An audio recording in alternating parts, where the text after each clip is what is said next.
Hello বন্ধুরা, বেসামাল প্রেম চ্যানেলের তরফ থেকে আমি মাম্পি। আমাদের ভিডিওগুলোর নোটিফিকেশন সবার আগে পেতে হলে নিচে থাকা সাবস্ক্রাইব বাটনটি ক্লিক করে পাশে থাকা বেল আইকনটি প্রেস করে নিন। আর আমাদের ভিডিওগুলোতে লাইক, শেয়ার, কমেন্ট করতে মোটেও ভুলবেন না। ধন্যবাদ সবাইকে। আসসালামু আলাইকুম আমার প্রিয় পাঠক পাঠিকারা। এই গল্পের প্রথম সিজন আপলোড করা হয়েছিল, এখন আমি পরের অংশ সহ পুরোটা একসাথে দিলাম। আমি টাইম মেনশন করে দিয়েছি, যারা অলরেডি শুনে ফেলেছো তারা একটু কাট করে শুনে নিও, আর যারা এখনো শোনো নাই তারা পুরোটাই শুনে নিও। তো চলো গল্পটা শুরু করা যাক। আনমনে হেঁটে চলছি রেল লাইনের উপর দিয়ে, আর দু চোখ বেয়ে অশ্রু ফোঁটা টপ টপ করে গাল বেয়ে নেমে চলছে। গন্তব্য রেল স্টেশনের দিকে চলে যাচ্ছি আমার নিজের শহর ছেড়ে, যেখানে নিজের মানুষের অবহেলার কারণে আমাকে শহর ছেড়ে চলে যেতে হচ্ছে। ট্রেন চলে এসেছে, আমি চোখ মুছে ট্রেনে উঠে পড়লাম। এবার আমি আমার পরিচয়টা দিয়ে নেই। আমি মেহেদি হাসান, অনার্স দ্বিতীয় বর্ষে পড়ি। আমার মা বাবা থাকতেই আমি অনাথ। তাদের থেকে অনেক দূরে চলে যাব, যেন আমার মতো একজন কুলাঙ্গার ছেলে তাদের পরিচয় না দিই। ট্রেন থেকে নেমে পড়লাম, সাইনবোর্ডও তাকিয়ে দেখি এই জায়গার নাম চাঁদপুর। আমি কিছুক্ষণ স্টেশনে এক চেয়ারে বসে বসে মা বাবা আর ছোট ভাইটার কথা মনে পড়ছে, আর দু চোখ বেয়ে শুধু পানি পড়ছে। শুধু একটা মানুষের জন্য আমাকে আমার মা বাবা নিজের বাড়ি থেকে তাড়িয়ে দিলেন। তবে আমিও ভেবে নিয়েছি কোনোদিন নিজের শহরে যাব না, আর মা বাবাকে আমার এই চেহারা দেখাবো না। আর যে মানুষটার জন্য আমার আজ এই অবস্থা, তাকে আমি কোনোদিন ক্ষমা করব না, আজীবন ঘৃণা করে যাব। এখন একটা থাকার জায়গা করতে হবে, তারপর কলেজে ভর্তি হতে হবে। কিন্তু সে সাহায্য কে করবে আমাকে? আমি তো কাউকে চিনি না এখানে। এবার স্টেশন থেকে বেরিয়ে শহরের দিকে যাচ্ছি। এভাবে হাঁটতে হাঁটতে কখন যে রাত হয়ে যায় মনে নেই। আমি রাস্তার ল্যাম্পপোস্টের নিচে দাঁড়িয়ে আছি, আর তখনই একটা মেয়ে দৌড়িয়ে এসে আমার পিছনে দাঁড়ালো। তারপর আমি সামনে তাকিয়ে দেখি দুইটা মাতাল লোক মেয়েটাকে তাড়া করেছিল। আমাকে দেখে লোক দুটো চলে গেল। এবার আমি মেয়েটির দিকে তাকালাম। ল্যাম্পপোস্টের আলোয় মেয়েটাকে অনেক সুন্দর লাগছে। আমি বললাম, আপনাকে কেন তাড়া করেছিল ওই দুটো লোক? মেয়েটি কেঁদে কেঁদে বলল, আমি আমার এক বান্ধবীর বাসা থেকে আসছিলাম, আর তখনই মাতার লোক দুটি পিছু নেয়, আর তারপরে আপনার সাথে দেখা। বুঝলাম, আর কোনো সমস্যা নেই, আপনি এখন যেতে পারেন। লোক দুইটা পালিয়ে গেছে। না, আমার খুব ভয় পাচ্ছে। আমি কোনোদিন রাতে এভাবে একা একা বের হইনি। খুব খুব ভয় পাচ্ছে আমার।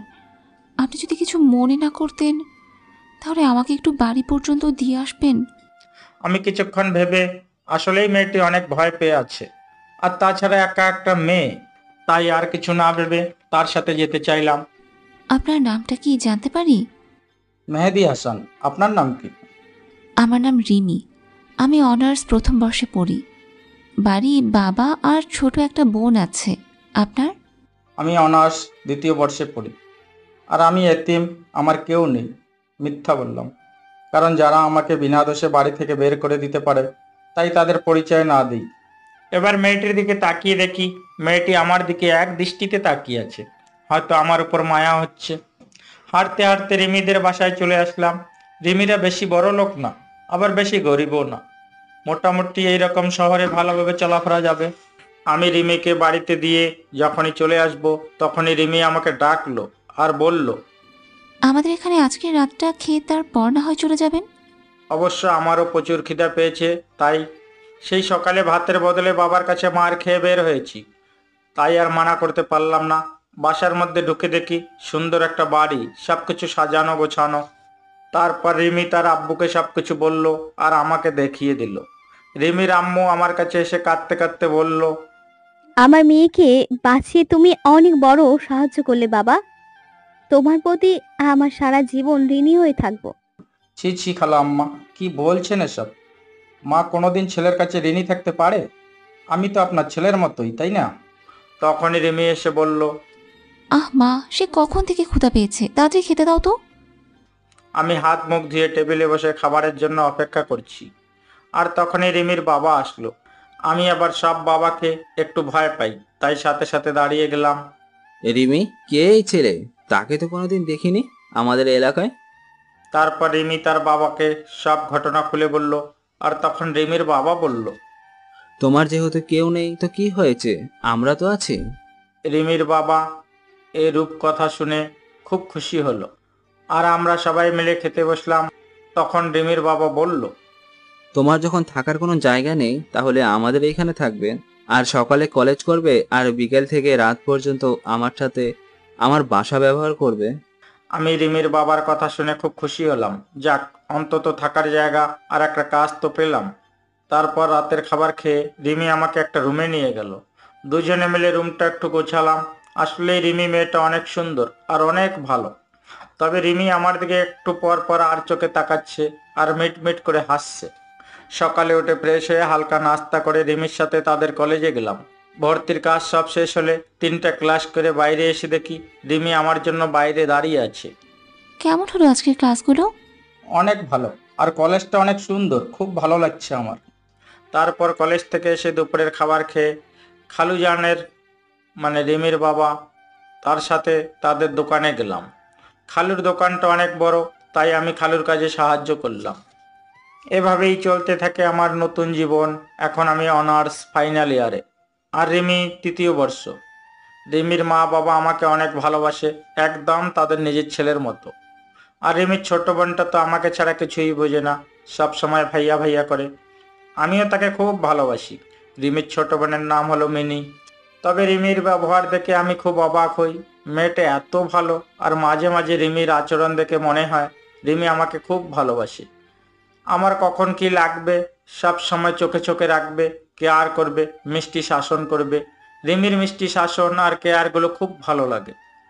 একদিন আমি কলেজে এক মেয়ে বন্ধুর সাথে কথা বলছি আর সামনে গেটের দিকে যাচ্ছি, আর তখনই দেখি সামনে রিমি, কিন্তু তার চোখ দিয়ে অনবরত পানি বের হচ্ছে। আমি আমার বন্ধুর কাছ থেকে বিদায় নিয়ে যেই রিমির কাছে যাব, তখন ঠাস করে রিমি আমাকে অনেক জোরে একটা থাপ্পড় মারলো। থাপ্পড় মেরে রিমি চলে গেল বাসায়, আর আমি মাথা নিচু করে দাঁড়িয়ে আছি। চোখ দিয়ে দুফোঁটা নোনা জল বেরিয়ে আসলো। আবার সেই পুরানো কথা মনে করে দিল।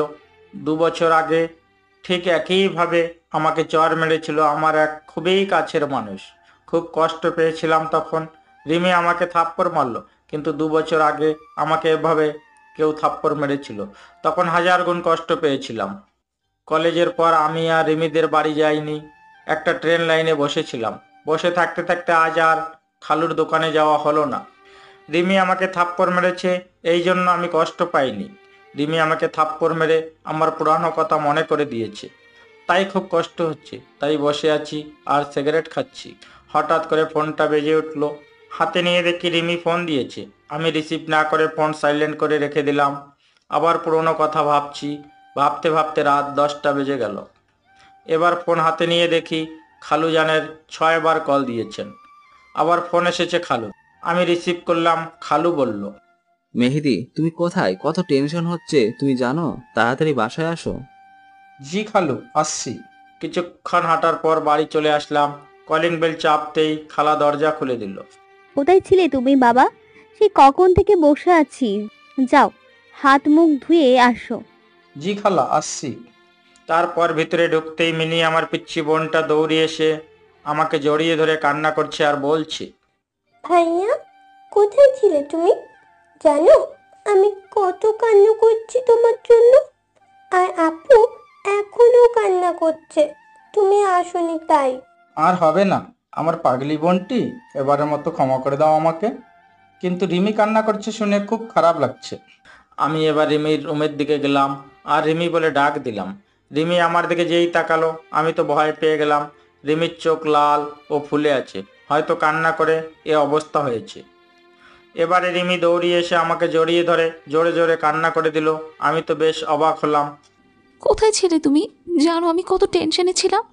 আমি মনে করেছি তুমি আমাদের ছেড়ে চলে গেছো। তুমি আমার ছেড়ে কখনো যাবে না, আগে প্রমিস করো। আমি রিমিকে বুক থেকে সরিয়ে দিয়ে বললাম, কোথায় যাব আমি? তোমরা ছাড়া তো আর কেউ নেই আমার। তাহলে কোথায় যাব আমি, বল? মনে থাকে যেন। আর যেখানে যাবে আমাকে বলে যাবে।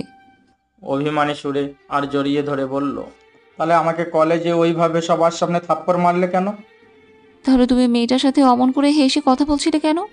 তুমি জানো কতটা কষ্ট হয়েছিল? কই হেসে কথা বলছি? আর ও তো আমার ক্লাসমেট, ওর সাথে তো কথা বলতেই পারি। আর ওর সাথে কথা বলছি তো তোমার কি? আমার কি মানে? আমি তোমাকে ভালোবাসি, আমার নিজের জীবনের থেকে অনেক বেশি ভালোবাসি। তোমার সরলতাকে আমি ভালোবেসে ফেলেছি। এবার আমি রিমির থেকে এক ঝটকায় দূরে সরে আসলাম। কি বলছো এসব তুমি?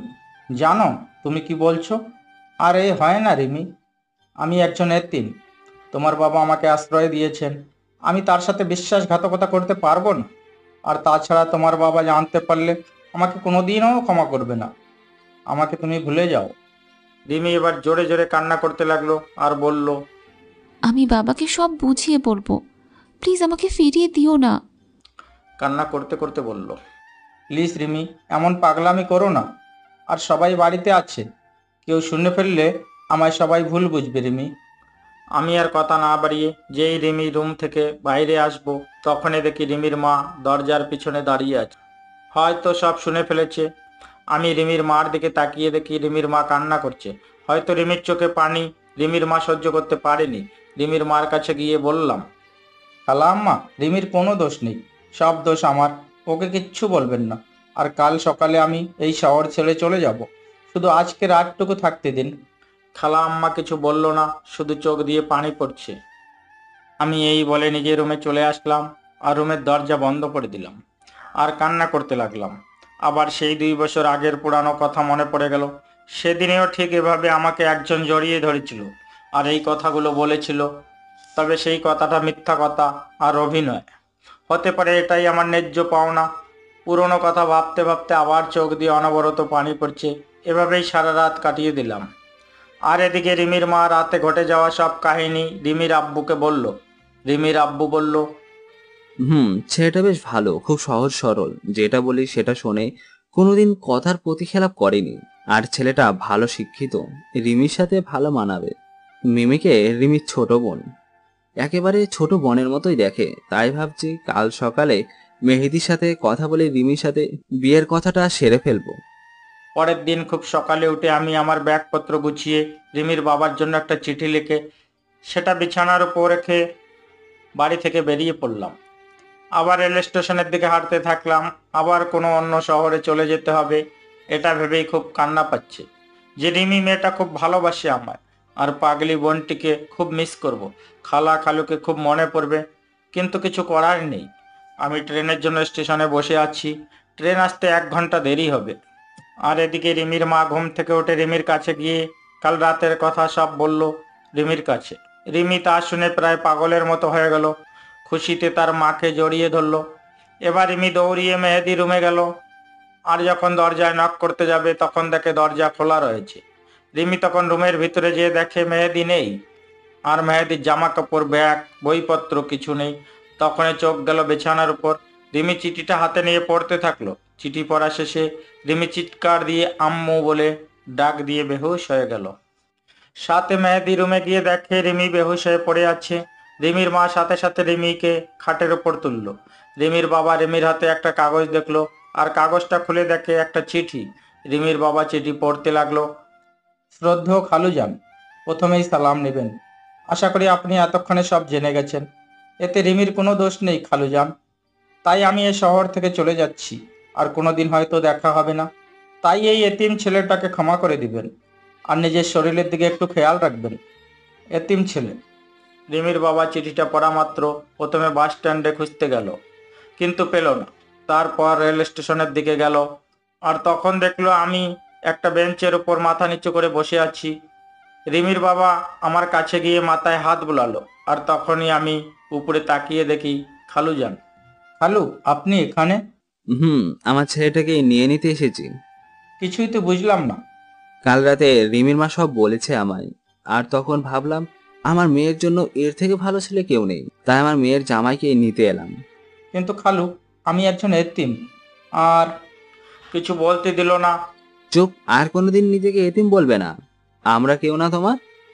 তারপর আমি খালুকে জড়িয়ে ধরলাম। তারপর আমি আর খালু বাড়ি চলে আসলাম। এসে দেখি 2 মহারানী আমার উপর রাগ করে আমার সাথে কথা বলছে না। আমি প্রথমে মিনির কাছে গেলাম, তারপর আমার বোনটিকে কোলে তুলে নিলাম। আর যেই 2 গালে 2টা পাপ্পি দিয়েছি, আর অমনি হেসে দিল। যাক বাবা, ছোটটার তো রাগ ভাঙাতে পারলাম, এখন বড়টাকে দেখতে হবে। আমি রিমি রুমে গেলাম, যেয়ে দেখি রিমির চোখ লাল হয়ে আছে। বুঝতে পারলাম খুব কান্না করেছে। আমি চলে যাওয়ার পর। আমি এবার রিমির সামনে গিয়ে বললাম, সরি রিমি, আর কোনোদিন তোমায় ছেড়ে যাব না। দেখলাম রিমির কোনো পাত্তা নেই, তাই রিমির হাত ধরে সোজা আমার বুকে টেনে নিলাম। রিমি ছাড়ানোর চেষ্টা করছে, বাট পারছে না। প্লিজ রিমি, আমায় তুমি ক্ষমা করে দাও, কথা দিচ্ছি আর কোনোদিন তোমায় ছেড়ে যাব না। না, তোমার কোনো ক্ষমা নেই, আর আমি আপনাকে ভালোবাসি না। সত্যি ভালোবাসো না? না। তাহলে আর কি করা যায়? আবার চলে যাই, আর কোনোদিন আসবো না। এই কথা বলে যেই আসতে যাব, আর তখনই রিমি আমাকে শক্ত করে জড়িয়ে ধরলো। না, তোমাকে কোনো দিনও যেতে দেব না, তোমাকে শক্ত করে জড়িয়ে ধরে রাখবো। আমিও পাগলটাকে শক্ত করে জড়িয়ে ধরলাম। হঠাৎ করে রিমির ছোট বোন মিনি চলে আসলো। কি ভাইয়া, বউকে পেয়ে নিজের বোনকে ভুলে গেলে? আরে আমার পিচ্ছি বুড়িটা, তোমাকে আমি ভুলে যেতে পারি? তুমি আমার কলেজার ছোট্ট পিচ্ছি বোন।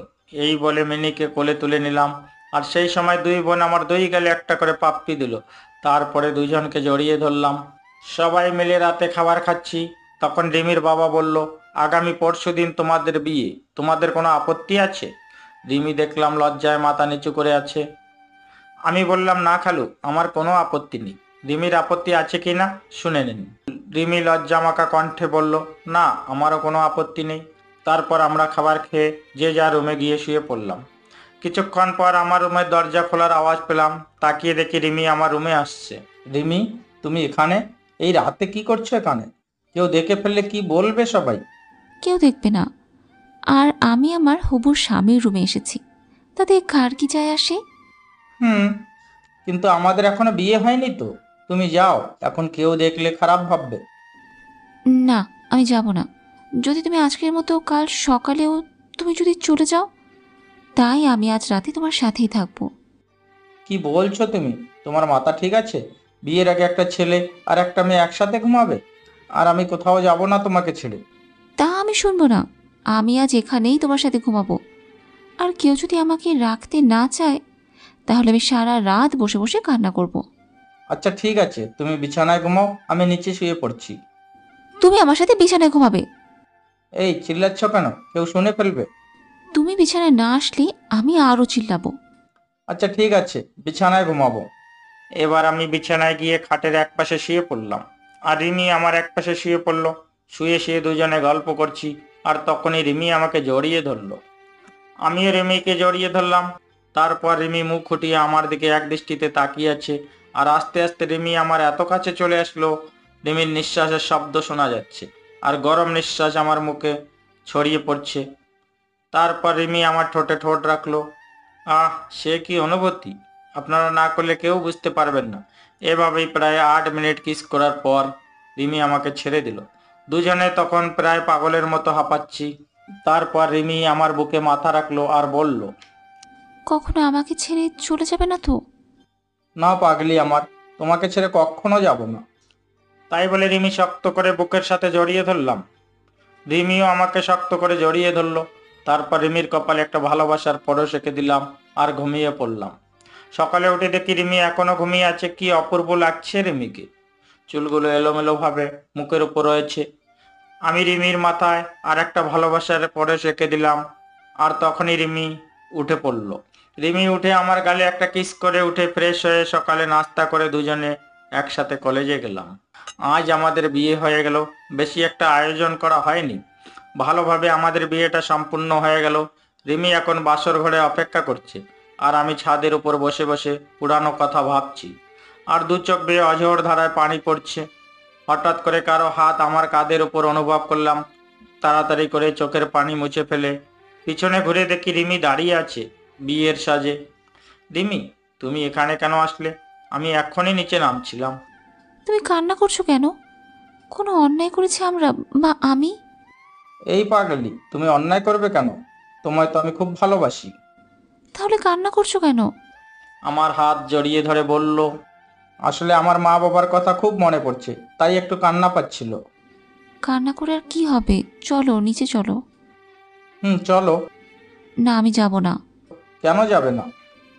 আমাকে কোলে নিতে হবে। রিমিকে কোলে নিয়ে নিচে চলে আসলাম। তারপর বাসর ঘরে ঢুকে রিমি আমার বুকে মাথা রেখে শুয়ে পড়ল। আমিও রিমিকে জড়িয়ে ধরে শুয়ে পড়লাম। এভাবে চলছিল আমাদের সংসার জীবন। খুব সুখে জীবনযাপন করছিলাম। বিয়ের 7 মাস পর এখন রিমিদের ব্যবসা পুরোপুরি আমি দেখাশোনা করি। একদিন হঠাৎ করে কেউ পিছন থেকে মেহেদি বলে ডাক দিল। আমি পিছনের দিকে তাকিয়ে আমি বিরাট বড় শক খেলাম। মনে হলো আমি নিজেকে হারিয়ে ফেলেছি। পিছনে তাকাতেই মেয়েটা আমাকে শক্ত করে জড়িয়ে ধরে হাউ মাউ করে কান্না করতে থাকলো। হ্যাঁ, এই মেয়েটি হলো অনিকা। তুমি কোথায় ছিলে এতদিন তুমি জানো? তোমাকে আমি পাগলের মতো খুঁজেছি, কিন্তু তোমাকে কোথাও পাইনি। তুমি চলে যাওয়ার পর আমি তোমার জন্য প্রতি রাতে কান্না করেছি। আমার একটা ভুলের জন্য তুমি আমাকে এত বড় শাস্তি দেবে? আমি তো তোমার সাথে একটু মজাই করেছিলাম, আর তুমি সেই মজাটা সিরিয়াসলি নিয়ে তুমি কেন আমার ছেড়ে চলে আসলে? আমি অনিকাকে সরিয়ে দিয়ে বললাম, দেখেন, আমার জীবনে অতীতে যা ঘটে গিয়েছে আমি সব ভুলে গেছি। আর তাছাড়া আমার এখন একটা ভবিষ্যৎ আছে, আমি এখন বিবাহিত। অনিকা আমার কাছ থেকে এই কথা মনে হয় আশা করেনি। তাই অনিকা আমার দিকে অবাক চোখে তাকিয়ে আছে আর দু চোখ বেয়ে পানি পড়ছে। আমি চাই না যে তুমি আমাদের বিবাহিত জীবনে দেওয়াল হয়ে দাঁড়াও। তোমার ওই দিনের ঘটনার পরে তোমাকে সবচেয়ে বেশি ঘৃণা করি।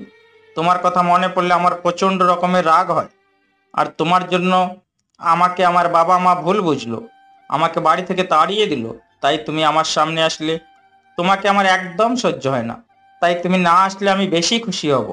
নীরব হয়ে শুধু কান্না করেই যাচ্ছে অনিকা। কান্না করতে করতে চলে গেল। আমি হঠাৎ করে পিছনে তাকিয়ে দেখি রিমি দাঁড়িয়ে, আর রিমির চোখ দিয়ে টপ টপ করে পানি পড়ছে। হয়তো রিমি সব শুনে ফেলেছে। আমি রিমিকে দেখে কোনো অবাক হইনি, কারণ সত্য কথা কোনোদিনও চাপা থাকে না। এবার আমি রিমির সামনে গেলাম। রিমি আমাকে শক্ত করে জড়িয়ে ধরে কান্না করতে থাকলো। আমিও রিমিকে শক্ত করে জড়িয়ে ধরলাম। কে ওই মেয়েটা তোমাকে জড়িয়ে ধরে ভালোবাসি বললো? আমার অতীত। তুমি তো বলেছিলে তুমি এতিম, তোমার কেউ নেই, তাহলে আমার সাথে মিথ্যে বললে কেন? আমি তখন পরিস্থিতির শিকার ছিলাম, আর আমার মা বাবা ছোট ভাই সবাই আছে। রিমি এবার আবার শক্ত করে জড়িয়ে ধরে বলল, আমাকে আমাকে ছেড়ে যাবে না তো কোনোদিন? না, আমার পাগলি বউ, তোমাকে ছেড়ে কোথাও যাব না। তাহলে আমাকে বলতে হবে তোমার অতীতের কথা। সব বলবো, আগে বাড়ি চলো। আমি আর রিমি চলে আসলাম। এসে আমি আর রিমি কিছুক্ষণ ঘোরাঘুরি করলাম। এই সময় রিমি আমার হাত শক্ত করে ধরে রেখেছিল। মনে হচ্ছে হাত ছাড়লে আমি হারিয়ে যাব। পাগলিটা আমাকে অনেক ভালোবাসে, আমিও পাগলিটাকে অনেক ভালোবাসি। কোথাও যাব না তোমাকে ছেড়ে। আমরা ঘোরাঘুরি করে রাতে বাড়ি এসে খাওয়া দাওয়া করে সবাই সোফায় বসলাম একসাথে। আর আমি বলতে লাগলাম আমার 2 বছর আগে পুরনো কথা। 2 বছর আগে মোবাইলে মেসেজের টুং টুং শব্দে ঘুম থেকে উঠে পড়লাম। দেখি মিষ্টি মেয়ের একটা আইডি থেকে মেসেজ এসেছে। Hi, hello. কেমন আছেন? জি ভালো, আপনি কেমন আছেন? ভালো। আপনারগুলো আমার কাছে অনেক ভালো লেগেছে। বলতে গেলে আপনার প্রেমে পড়ে গিয়েছি। কি বললেন? কার প্রেমে পড়েছেন আপনি? সরি, আপনাকে না, আপনার গল্পের প্রেমে পড়ে গিয়েছি। ও ধন্যবাদ, বাঁচালেন আমাকে, আমি তো ভয় পেয়ে গিয়েছিলাম। এদিকে বারবার আম্মু ডাকছে, কলেজে দেরি হয়ে যাবে। ভাই, আম্মু ডাকছে, কলেজে যেতে হবে। তাই বলে আমি অফলাইন হয়ে গেলাম। আমি ঘুম থেকে উঠে হালকা নাস্তা করে কলেজে চলে আসলাম। আমি আমার রুমে যেই ঢুকতে যাব তখনই একটা মেয়ের সাথে ধাক্কা লেগে মেয়েটি পড়ে গেল। আমি সরি বলে চলে আসলাম আমার সিটে। আমি একবার পিছনে তাকিয়ে দেখি মেয়েটা রাগী চেহারায় আমার দিকে তাকিয়ে রয়েছে। আমি এত কিছু না ভেবে ক্লাসে মনোযোগ দিলাম। এভাবে সব ক্লাস করে কলেজ থেকে বাড়ি আসছি, তখনই আমার পিছন থেকে কে যেন শার্টের কলার ধরে টেনে ধরলো। আমি পিছনে ঘুরতেই দেখি সকালে যে মেয়েটার সাথে ধাক্কা খেয়েছি সেই মেয়েটি। ওই সকালে আমাকে ওইভাবে ধাক্কা দিয়ে ফেলে চলে গেলি, আবার আমাকে না তুলে চলে গেলি কেন? সরি বললাম তো তখন, তাহলে আবার কেন আমার কলার ধরলে? ওই পিচ্ছি, তুই জানিস আমি কে? তোর সিনিয়র আমি, আর তুই আমাকে তুই করে বললি? দাঁড়া, তোর কি অবস্থা করি দেখ। তাই বলে আর একটা চর মারলো। আর যেন কোনোদিন তোর আমার সামনে না দেখি। ওরা চলে গেল আর আমি ওখানে মাথা নিচু করে দাঁড়িয়ে থাকলাম। তবে মেয়েটি রাগলে খুব সুন্দর লাগে, একদম আমার স্বপ্নের রাজকুমারী। রাগলে তার ঠোঁট দুটো একদম লাল হয়ে যায়। আমি তো রাজকুমারীর প্রেমে পড়ে গেলাম। মনে হচ্ছে গাল দুইটা ধরে শুধু চুমু খাই। আমি চলে আসছি তখন আমার এক বন্ধু বলল, কিরে, আনিকা তোকে মারলো কেন? তাহলে মেয়েটির নাম অনিকা? বাহ, নামের সাথে চেহারার কত মিল। কিরে, কি ভাবছিস? আর জানিস আনিকাকে? আনিকা হলো এই এলাকার নেতার মেয়ে, সেজন্য এত দেমাগর। এসব ছেলেরা ওকে ভয় পায়। কিন্তু আমি ভয় পাই না। দোস্ত, তুই আমাকে নিয়ে চিন্তা করিস না, দেখিস একদিন অনিকা তোর হবেই। মানে কি বলতে চাস তুই? আমি তো কিছুই বুঝতে পারছি না। আমার অনিকাকে খুব ভালো লেগেছে। তার রাগিমাখা চেহারা যেন কোনো রাজকুমারী। অনিকা রাগলে তার গাল দুইটা লাল হয়ে যায়। আনিকার বাবা জানলে কিন্তু তোকে ছাড়বে না। সে পরে দেখা যাবে। চল আগে দুইটা সিগারেট খেয়ে বাসায় চল। তারপর সিগারেট শেষ করে আমি বাসায় চলে আসলাম। এসে ফ্রেশ হয়ে একটু ফেসবুকে ঢুকলাম। দেখলাম সকালে সেই মিষ্টি মেয়ে আইডি থেকে মেসেজ এসেছে। দেখলাম সে অনলাইনে আছে। আপনি কোন কলেজে পড়েন? KMH সরকারি কলেজ। আপনি কোন কলেজে পড়েন? OMG, আমিও তো ওই কলেজে পড়ি। কোন ইয়ারে পড়েন আপনি? অনার্স 3rd ইয়ারে। আপনি কোন ইয়ার? আমি 2nd ইয়ার। তাহলে কাল সকালে 10টায় বড় আম গাছ নিচে আসবেন। আমি আপনাকে দেখব। যে এত সুন্দর গল্প লেখে, তাকে একটু দেখব। ঠিক আছে, আসবো এখন, বাই। পরের দিন আমি একটু দেরি করে কলেজে গেলাম।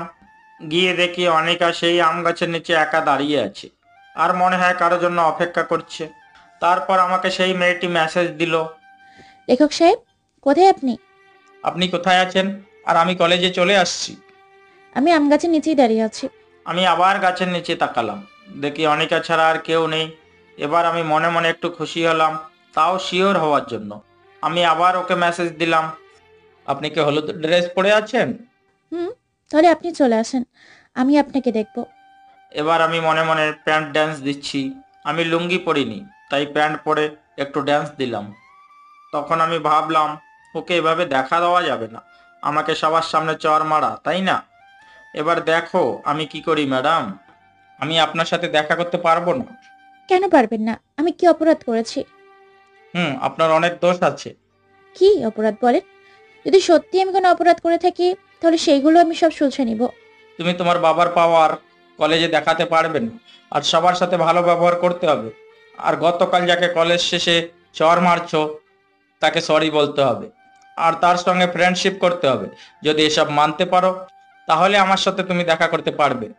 আমি রাজি, আমি সব করতে পারবো। তারপর আমি ক্লাসরুমে যাচ্ছি, তখন অনিকা আমার সামনে আসলো। ওই পিচ্ছি, শোনো। জি বলেন। কাল তোমাকে চড় মারার জন্য সরি। আর আমরা কি ফ্রেন্ড হতে পারি? আমার দিকে হাত বাড়িয়ে এবার আমি না করে দিলাম। অনিকাকে একটু ভোগাতে হবে, আমিও কম কিসের, আমাকে চর মারা, তাই না? এবার দেখবে কত ধানে কত চাল। কেন করবে না আমার সাথে বন্ধু? আর আমি বললাম তো কালকের জন্য সরি। আমি আপনার সাথে বন্ধুত্ব করব না, আপনি একটু ভালো না। সবসময় ছেলেদের সাথে খারাপ ব্যবহার করেন, যদি আবার আমার সাথে করেন। আমি বললাম তো সরি। আর কালকে আমার মাথা ঠিক ছিল না, একটু রাগ করে বাসা থেকে বের হয়েছিলাম, তাই তোকে ওই চটটা মারছিলাম। ও, তাহলে অন্যের উপর রাগ আমার উপর ঝাড়লেন? আমি আসলেই সরি। আর কোনোদিন তোকে কেন, আর কোনো ছেলেকেই মারবো না। এবার তো আমার সাথে বন্ধুত্ব কর।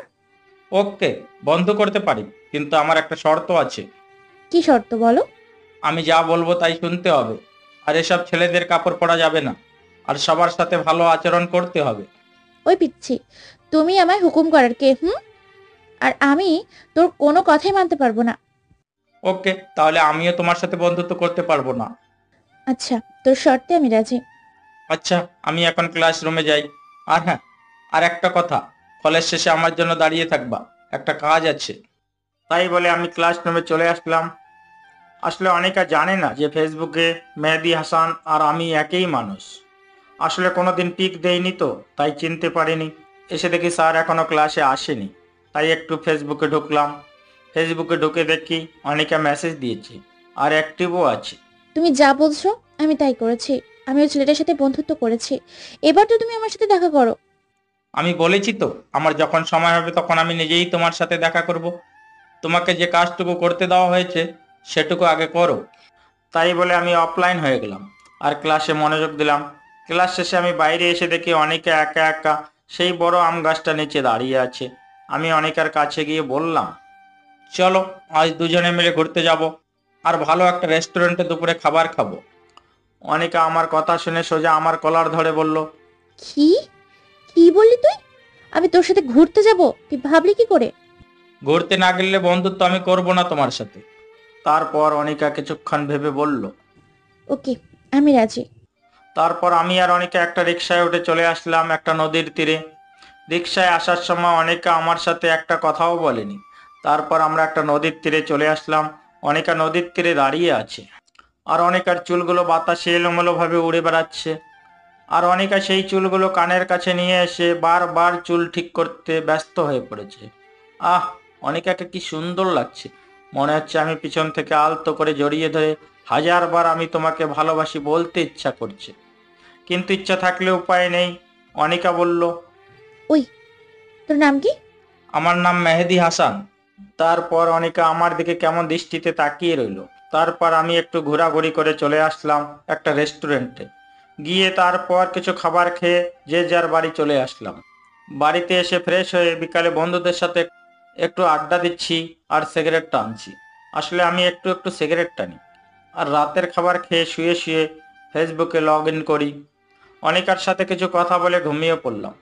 পরের দিন সকালে ঘুম থেকে উঠে ফ্রেশ হয়ে কলেজে চলে আসলাম। কলেজে এসে দেখি অনিকা এখনো আসেনি, তাই একটু বন্ধুদের সাথে আড্ডা দিচ্ছি। তখনই অনিকা আসলো। অনিকাকে আজকাল ড্রেস পরে অনেক সুন্দর লাগছে, মনে হচ্ছে আমার স্বপ্নের রাজকুমারী।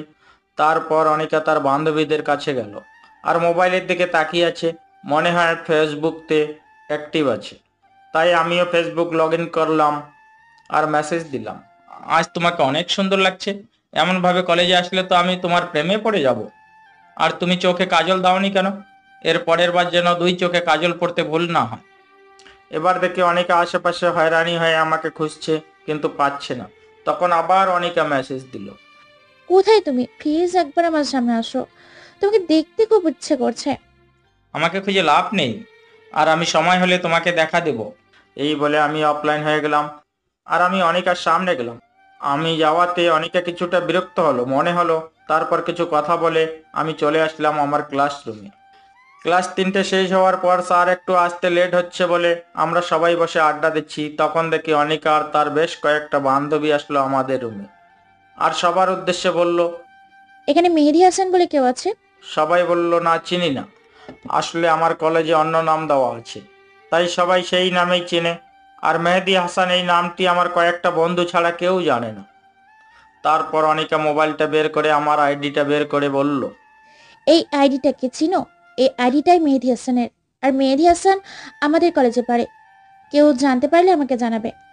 আর তখনই আমাদের ক্লাসে সেরা সুন্দরী বলল, এই মেহেদি হাসান আমাদের কলেজে পড়ে? আমি তো ভাবতেই পারছি না। আমি মেহেদি হাসানের বিরাট বড় একটা ফ্যান। মেহেদির সব গল্প আমি পড়ি। মেহেদিকে যদি কখনো খুঁজে পান তাহলে আমাকে একটু জানাবেন আপু, প্লিজ প্লিজ। আমি তো অবাক। আজ আমি যদি আমার প্রোফাইলে যদি আমার নিজের পিক দিতাম তাহলে অন্তত আজ সিঙ্গেল থাকতে হতো না। এখন নিজের কপালে নিজেই চড় মারতে ইচ্ছে করছে।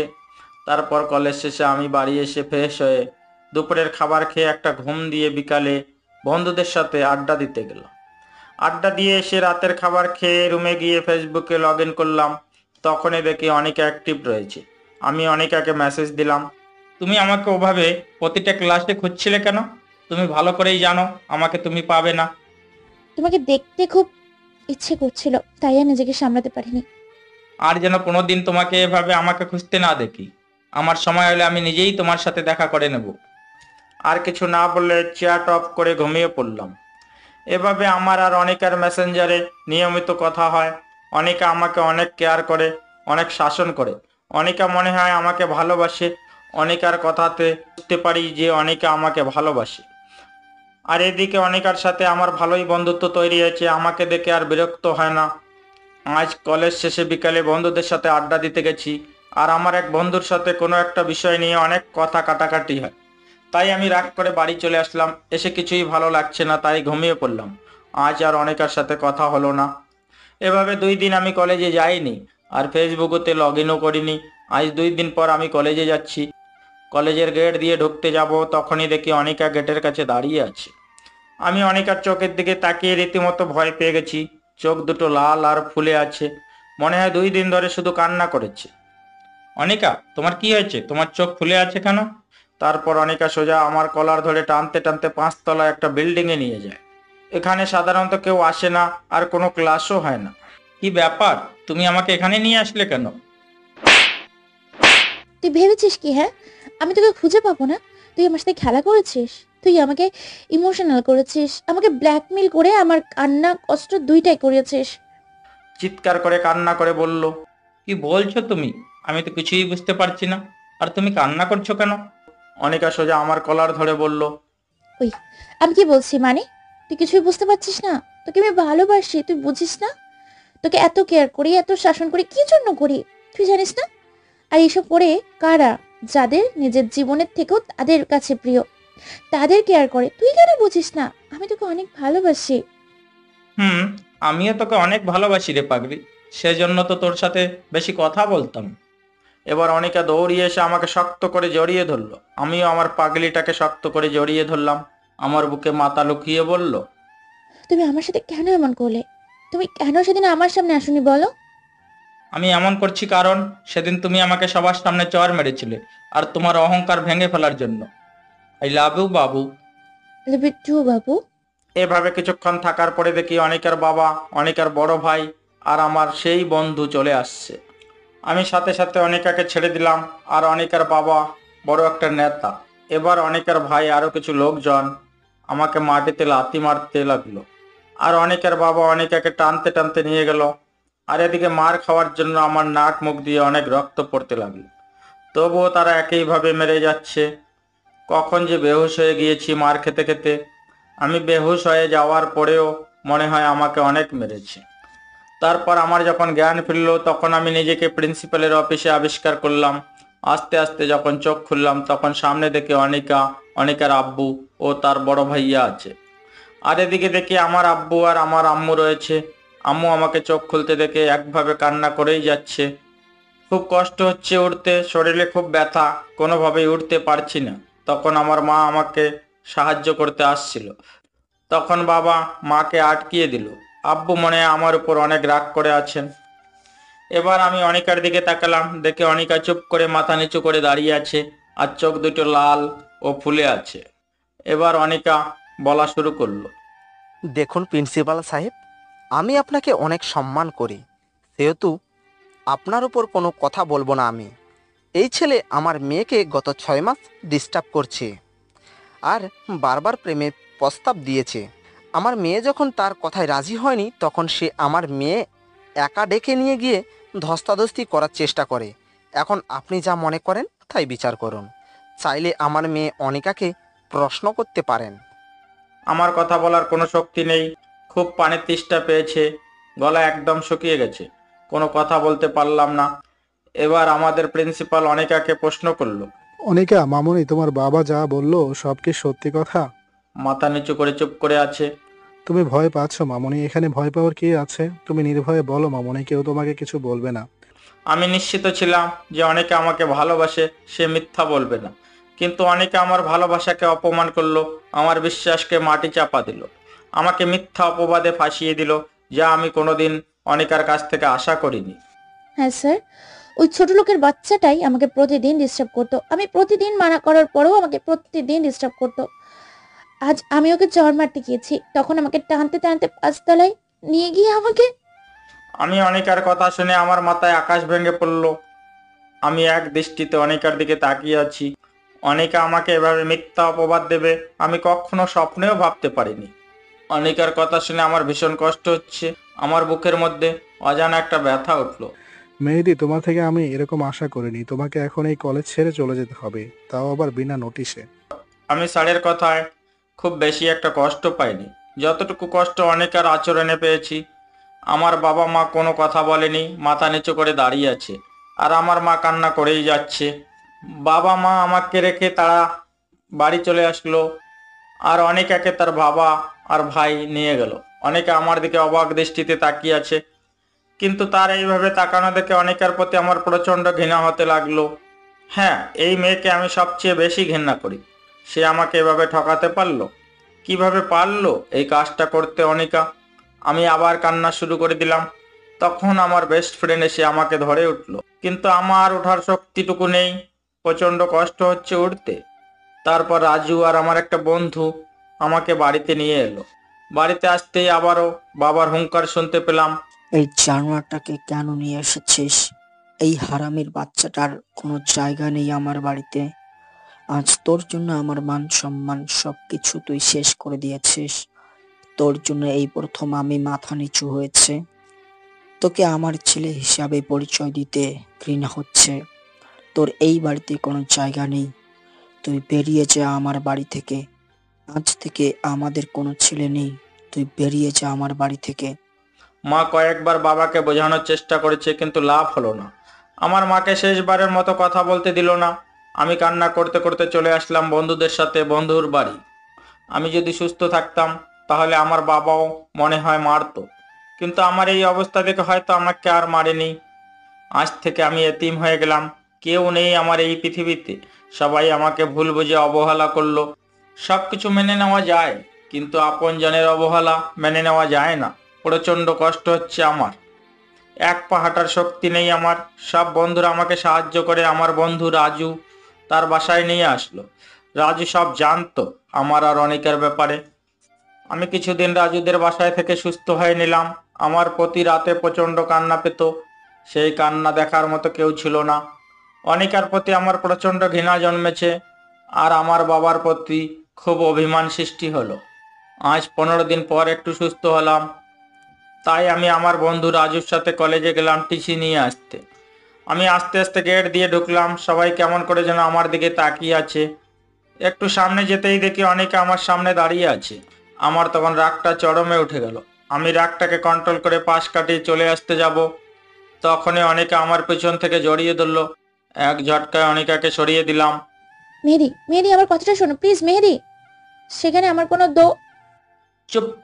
আর একটা কথাও বলবে না। তোমায় নিজের থেকেও বেশি ভালোবাসতাম। সেদিন তোমার বলা কথাগুলো শুনে আমি প্রায় মৃত হয়ে গেছি।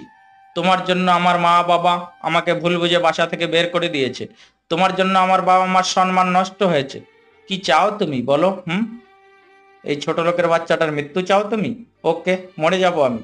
তার আগে তুমি তোমার এই চেহারা আমাকে আর দেখাবে না।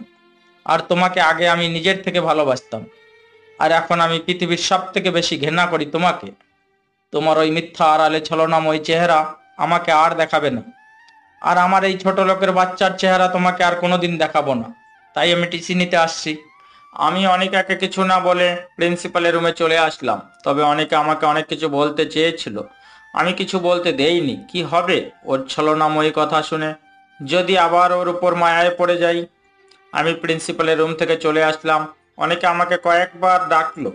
আমি না শুনে চলে আসলাম রাজুর বাসায়। দুপুরে খেয়ে ঘুমিয়ে আছি, তখন হঠাৎ করে কেউ আমার শার্টের কলার ধরে টানতে টানতে বাইরে নিয়ে আসলো। আমার নিজের বাবা আমাকে টানতে টানতে বাইরে নিয়ে এসে জোরে 2টা চর মারলো। তুই আর কত জ্বালাবি? তুই আবার কালকে অনিকাকে ডিস্টার্ব করেছিস, আবার জড়িয়ে ধরেছিস। তোর লজ্জা করে না এত কিছু হওয়ার পর তুই আবার অনিকার সাথে কথা বলেছিস? তুই আর এই শহরে থাকবি না। তুই এখনই এই শহর থেকে চলে যাবি। তোর মুখ আমি আর কোনোদিন দেখতে চাই না। তুই আজই চলে যাবি। তাই বলে বাবা চলে গেল, আর আমি ওই জায়গায় দাঁড়িয়ে একভাবে কান্না করতে থাকলাম। আর অনিকার উপর আরো বেশি ঘৃণা হতে লাগলো। অনিকা এটা না করলেও পারতো।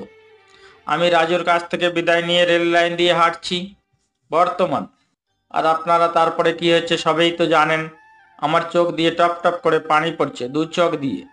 আর রিমি আর তার বাবা মা 3 জনেই কান্না করছে। রিমির বাবা বলল, তোমার সাথে যা হয়েছে তা খুব খারাপ হয়েছে। আর কোনোদিন নিজেকে এতিম বলবে না। এখন থেকে আমরাই তোমার মা বাবা। তাই বলে তারা চলে গেল। আর রিমির সাথে সাথে আমাকে জড়িয়ে ধরে অজর ধারায় কান্না করতে লাগলো। এই পাগলি, কান্না করছো কেন? তোমার জীবনে এত কিছু ঘটে গেল, আর তুমি আমাকে একদিনও বললে না। আমি কি তোমার এতই পর? এবার আমি রিমিকে বাহু ধরে শক্ত করে জড়িয়ে ধরে বললাম, তুমি শুনে কষ্ট পাবে বলে আমি বলিনি। এখন চলো, ঘুমাতে হবে। ছাড়ো আমাকে, চলো রুমে যাই। না, ছাড়বো না।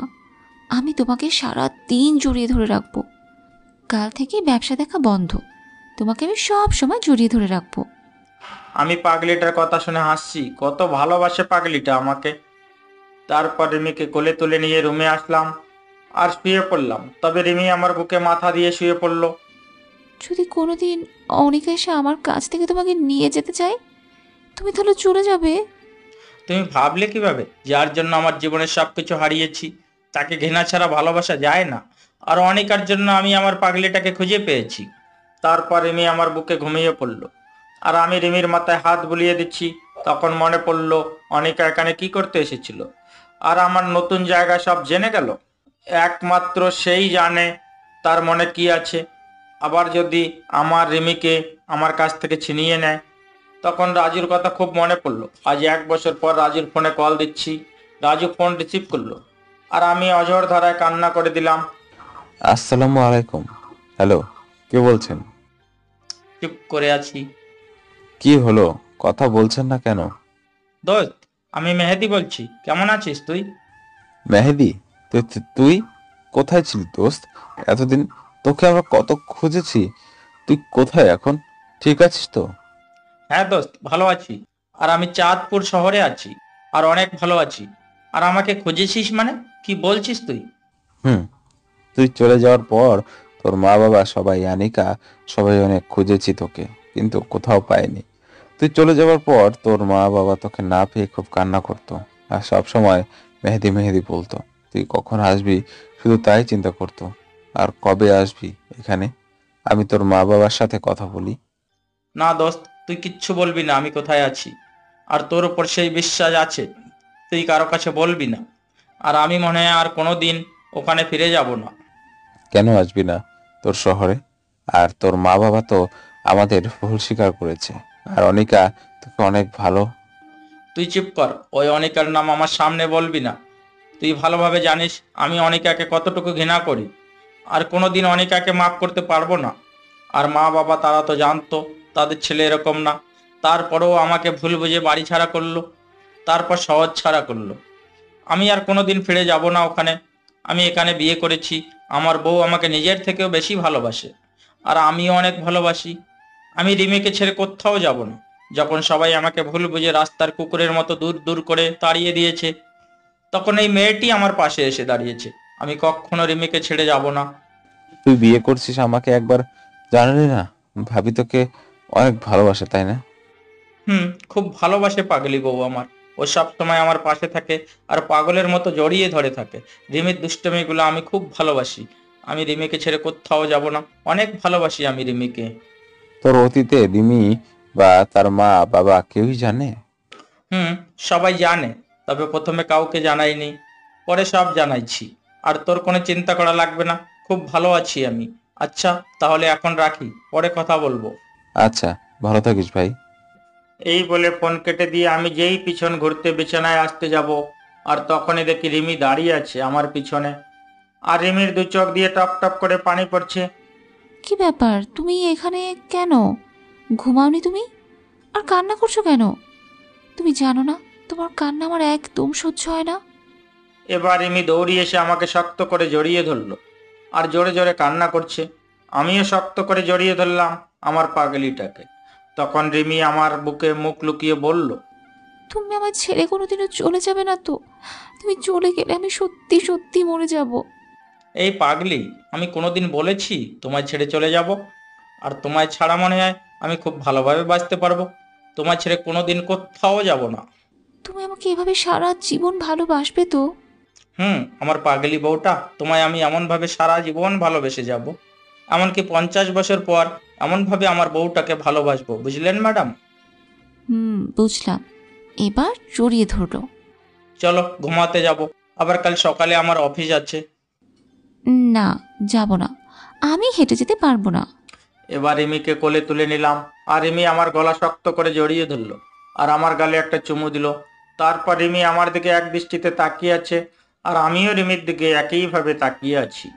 তারপর বিছানায় চলে আসলাম, তখনও রিমি আমার গলা ছাড়েনি।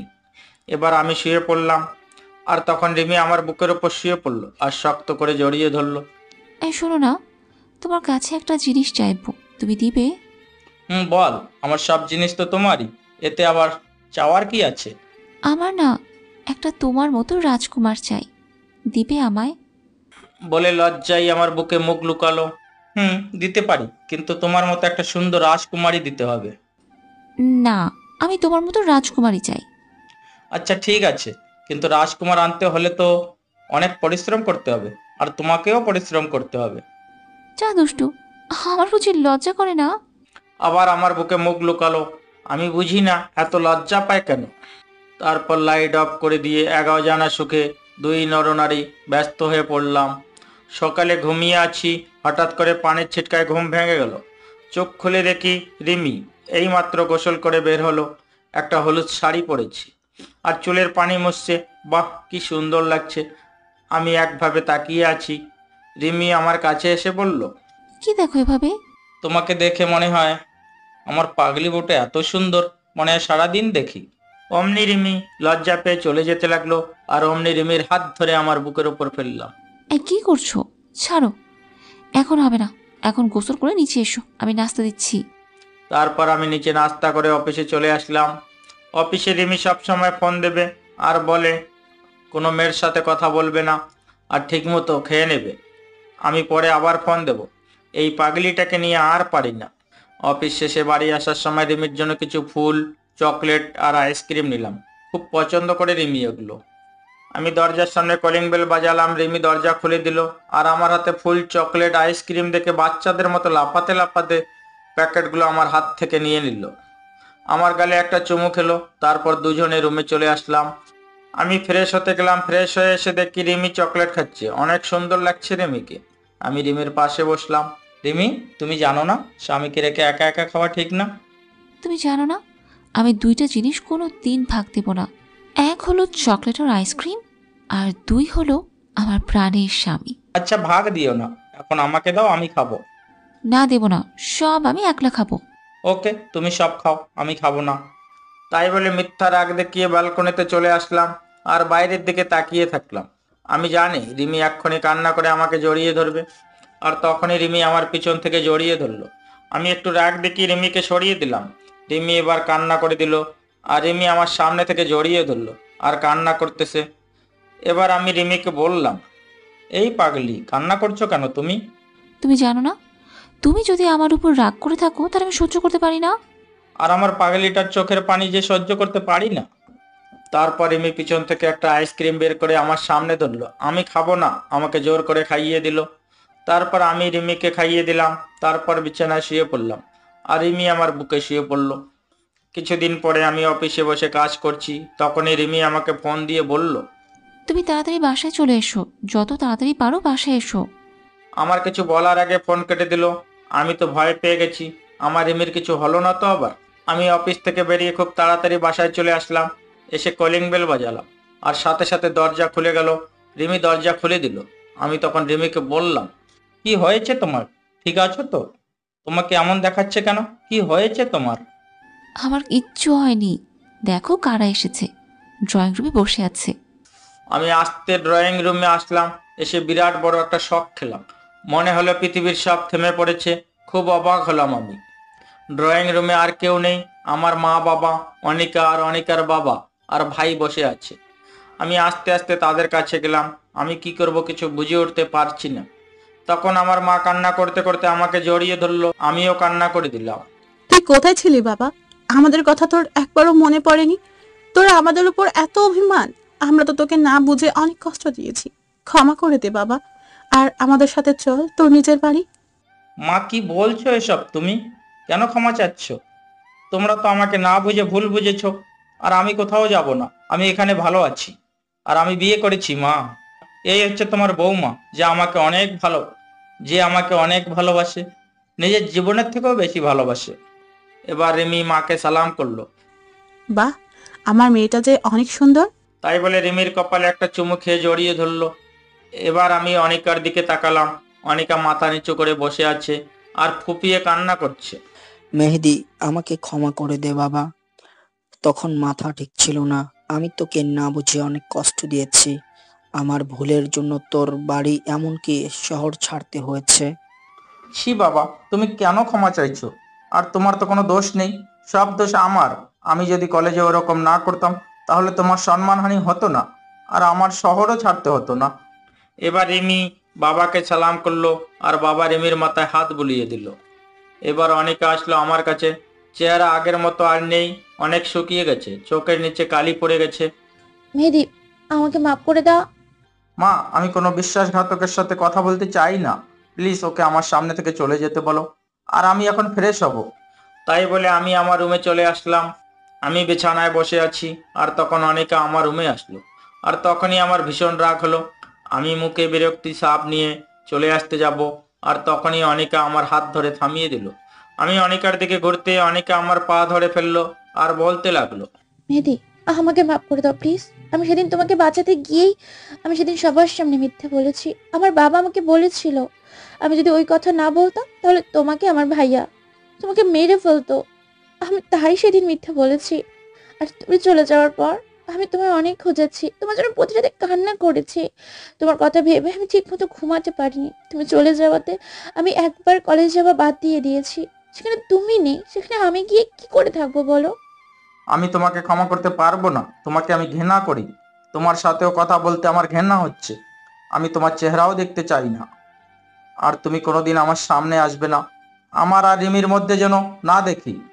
আমি কোনো বিশ্বাসঘাতকের জন্য আমি রিমিকে হারাতে চাই না। আমি যতটুকু রিমিকে ভালোবাসি তার থেকে 1000 গুণ বেশি তোমাকে ঘৃণা করি।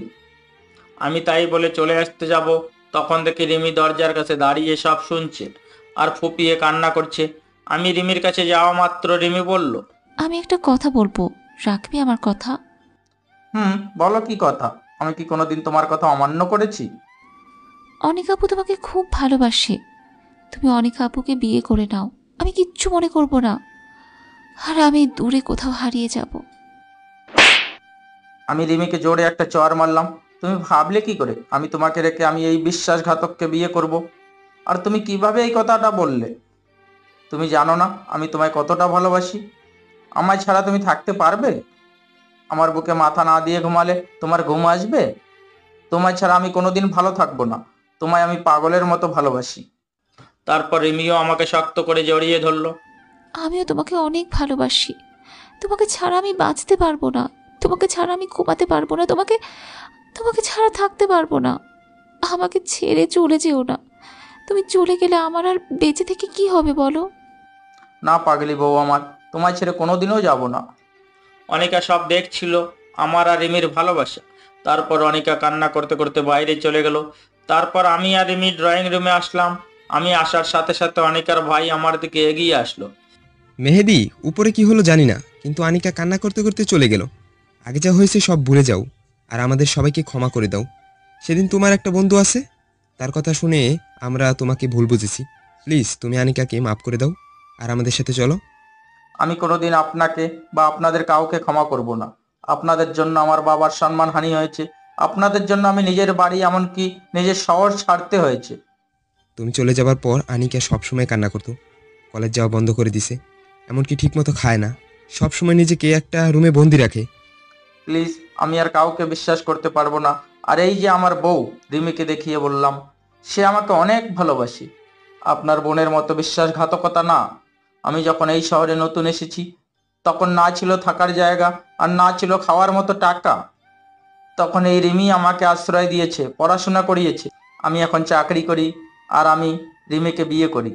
তাই আপনারা আর কোনোদিন এই বাড়িতে আসবেন না, চলে যান এক্ষুনি। তারপর তারা সবাই চলে গেল। এবার আমি আমার মা বাবার কাছে গেলাম।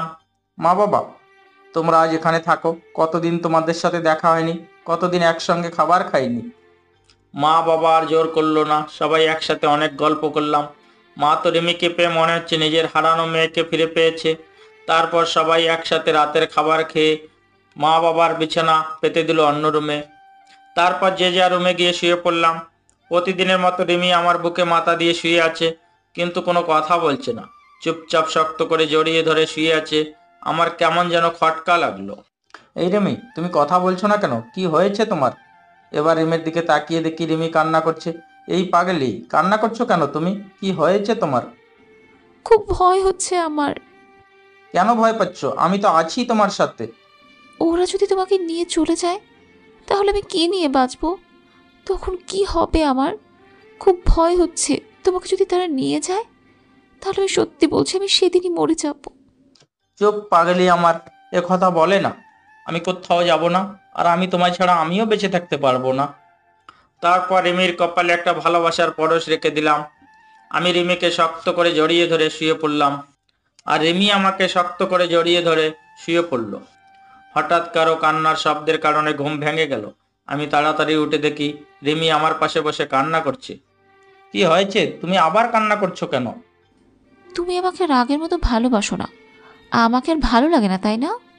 কি বলছো এসব? আমি তো কিছুই বুঝতে পারছি না। আর তোমাকে ভালোবাসবো না তো কাকে ভালোবাসবো? সব জানি। তুমি যদি আমাকে আগের মতো ভালোবাসতে তাহলে সকালে উঠে দেখি আমি বালিশে শুয়েছি কেন।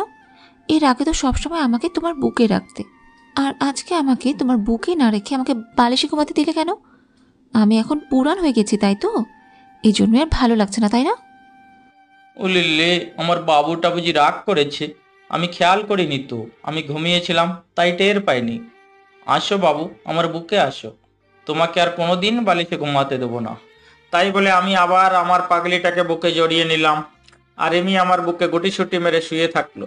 তারপর সকালে উঠে দেখি মা নাস্তা বানাচ্ছে। রিমি দৌড়িয়ে গিয়ে মাকে জড়িয়ে ধরে বলল, মা, তুমি নাস্তা তৈরি করছো কেন? আমি আছি তো। মা কোনোদিন থাকতে তার মেয়েকে কাজ করতে দেয় বলো?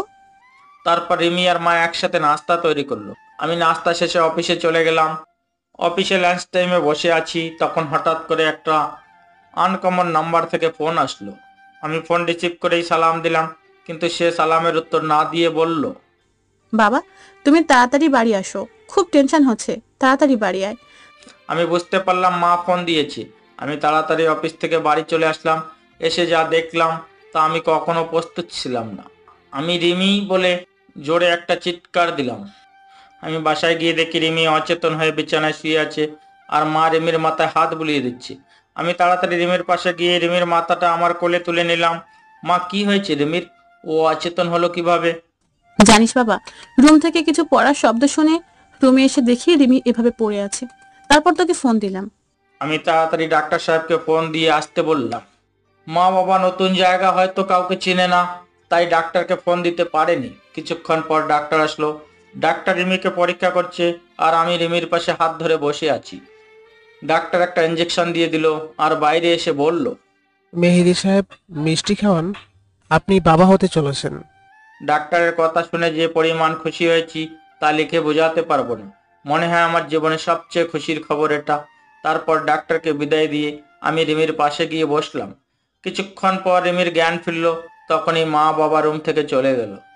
আমার কি হয়েছিল আমি তখন জানি না, মাথাটা প্রচণ্ডভাবে ব্যথা হয়ে উঠল। তারপর আর কিছুই মনে নেই। কি হয়েছে বলো আমায়? আর তোমার চেহারা এমন গম্ভীর হয়েছে কেন? সত্যি বলবে আমায়। ডাক্তার বলল, আর কোনোদিন মা হতে পারবে না। মিথ্যা কথা বললাম রিমিকে সারপ্রাইজ দেব বলে। এবার কান্না করে দিল আর আমাকে জড়িয়ে ধরলো। না, তুমি মিথ্যে বলছো, আমি বিশ্বাস করি না। বলো তুমি মিথ্যে বলছো?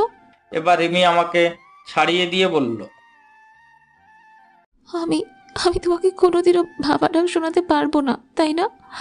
আর তখন তুমি আমাকে ছেড়ে চলে যাবে, তাই না? প্লিজ প্লিজ, তুমি আমাকে ছেড়ে চলে যেও না। দরকার হয় তুমি আরেকটা বিয়ে করো, তবুও আমি তোমাকে ছাড়া থাকতে পারবো না। তোমায় ছাড়া আমি বাঁচবো না। আমি রিমিকে বুকে জড়িয়ে নিয়ে বললাম, কী সব বলছো তুমি? আমিও তোমাকে ছাড়া থাকতে পারবো না, আর আমি কাউকে বিয়ে করব না। আমার থেকে তোমাকে কেউ কেড়ে নিতে পারবে না, কারণ আমি বাবা হতে চলেছি। রিমি এবার আমার বুক থেকে মাথা উঠিয়ে আমার দিকে করুণ দৃষ্টিতে তাকিয়ে আছে। রিমি এবার জোর কান্না করে দিল, আর আমাকে এবার শক্ত করে জড়িয়ে ধরে বাচ্চাদের মতো কান্না করে দিল। তুমি কেন মিথ্যে বলছো? তুমি জানো কতটা কষ্ট পেয়েছিলাম আমি? আমি মা হতে পারবো না বলে কষ্ট পাইনি, আমি কষ্ট পেয়েছি তুমি আমাকে ছেড়ে চলে যাবে, তাই খুব কষ্ট হয়েছিল। তুমি জানো না, আমি সব সহ্য করতে পারি, কিন্তু তোমাকে হারিয়ে ফেলার কষ্ট সহ্য করতে পারি না। তুমি বলো, আমাকে আর কষ্ট দেবে? জোরে জোরে কান্না করে বলল। এবার আমিও রিমিকে শক্ত করে জড়িয়ে ধরলাম, আর আমিও কান্না করে দিয়েছি। হয়তো রিমির কান্না আমি সহ্য করতে পারি না, তাই। তুমি ভাবলে কিভাবে যে আমি তোমাকে ছেড়ে থাকতে পারবো? তুমি জানো না তোমাকে কতটা ভালোবাসি আমি। আর আজ যদি আমাদের কোনো সন্তানও না হয়, তাহলে আমরা দুজন সারা জীবন একসাথে থাকবো, আমাদের মাঝে কাউকে আসতে দেব না।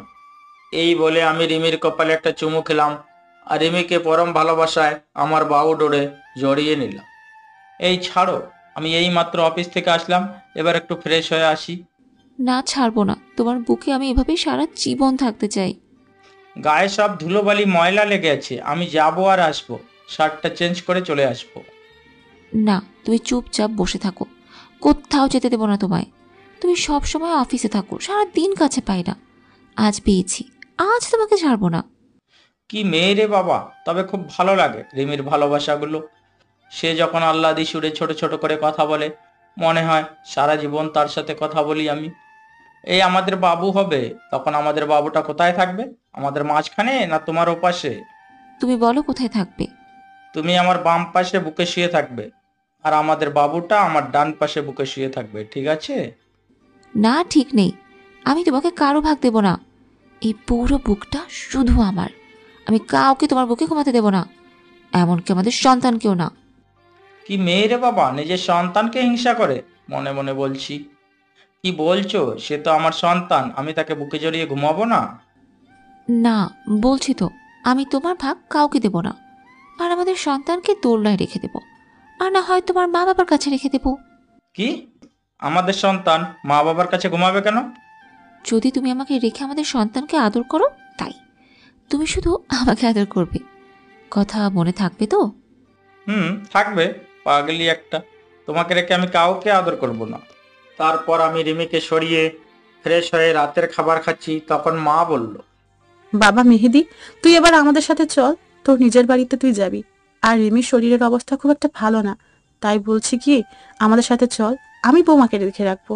তাহলে আম্মু, আমি অফিস থেকে ট্রান্সফার নিয়ে কাল সবাই মিলে যাব। রাতের খাবার খেয়ে আমি আর রিমি রুমে চলে আসলাম। আমি শুয়ে পড়লাম, আর রিমি কিছু কিছু কাজ করে শুতে চলে এলো। তারপর রিমি আমার বুকে মাথা দিয়ে শুয়ে পড়লো আর বলল, আমি প্রায় শুনি অনেক মেয়ে মা হতে গিয়ে মারা যায়, আমিও যদি তাদের মধ্যে পড়ি, তখন তুমি আমাকে ছাড়া থাকতে পারবে? চুপ, এরকম কথা আর বলবে না, আর তোমার কিচ্ছু হবে না। তোমার পাশে আমি সব সময় থাকবো, তুমি কোনো চিন্তা করো না। শুধু আমাকে ভালোবেসে যাও আর আমাদের বাবুটার দিকে খেয়াল রাখো। তারপর রিমিকে জড়িয়ে ধরে ঘুমিয়ে পড়লাম। সকালে উঠে দেখি রিমি সুন্দর করে বাচ্চাদের মতো গুটিসুটি মেরে আমাকে জড়িয়ে শুয়ে আছে।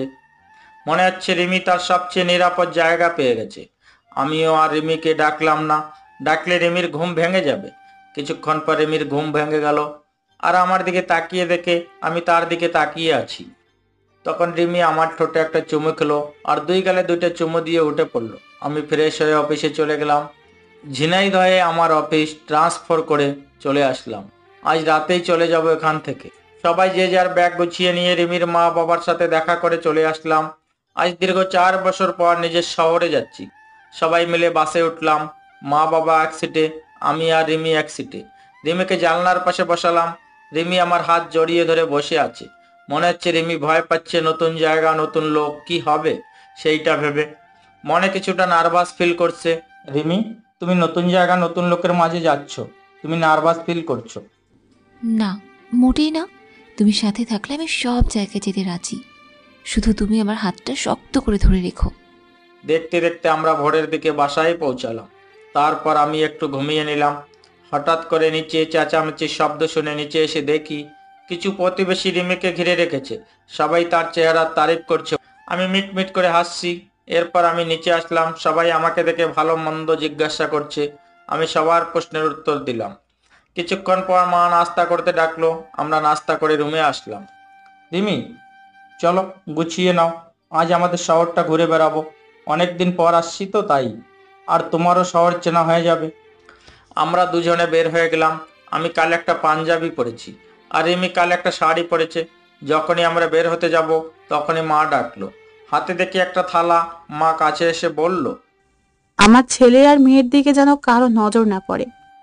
আসলে যেই দেখবে তারই নজর পড়বে, কারণ আমরা ম্যাচিং করে ড্রেস পরেছি। খুব সুন্দর লাগছে রিমিকে। তারপর আমরা সেই কলেজে আসলাম যেখানে আমি পড়তাম, আর অনেকের সাথে পরিচয় হয়েছিল।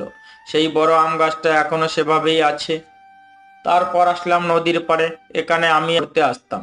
সবশেষে আমরা একটা রেস্টুরেন্টে আসলাম। যেই ঢুকতে যাব, আর আমার সামনের চেয়ারে অনিকা বসে আছে, যা আমি কোনোদিন আশা করিনি। তাকে আমার দেখলে কেমন ভয় করে, যেন অনিকার কারণে আমি আবার যদি রিমিকে হারিয়ে ফেলি। আমি এখনো অনিকাকে ঘৃণা করি, প্রচণ্ড ঘৃণা করি। অনিকার চেহারা আমার কাছে অসহ্য লাগছে। তারপরে আমি রিমি যেই বাইরে চলে আসতে যাব তখনই অনিকা আমাকে ডাকলো। আমি না শোনার ভান করে রিমিকে নিয়ে চলে আসতে যাব, তখনই অনিকা আমার সামনে এসে দাঁড়ালো। আপনি এরকম ভাবে আমাদের পথ আটকালেন কেন? কি চান আপনি? প্লিজ মেহেদি, আমার কথাটা শোনো একবার। শুধু একটা কথাই বলবো, তারপর আর তোমাকে কোনোদিন ডিস্টার্ব করবো না, প্রমিস। বলেন, কি বলবেন?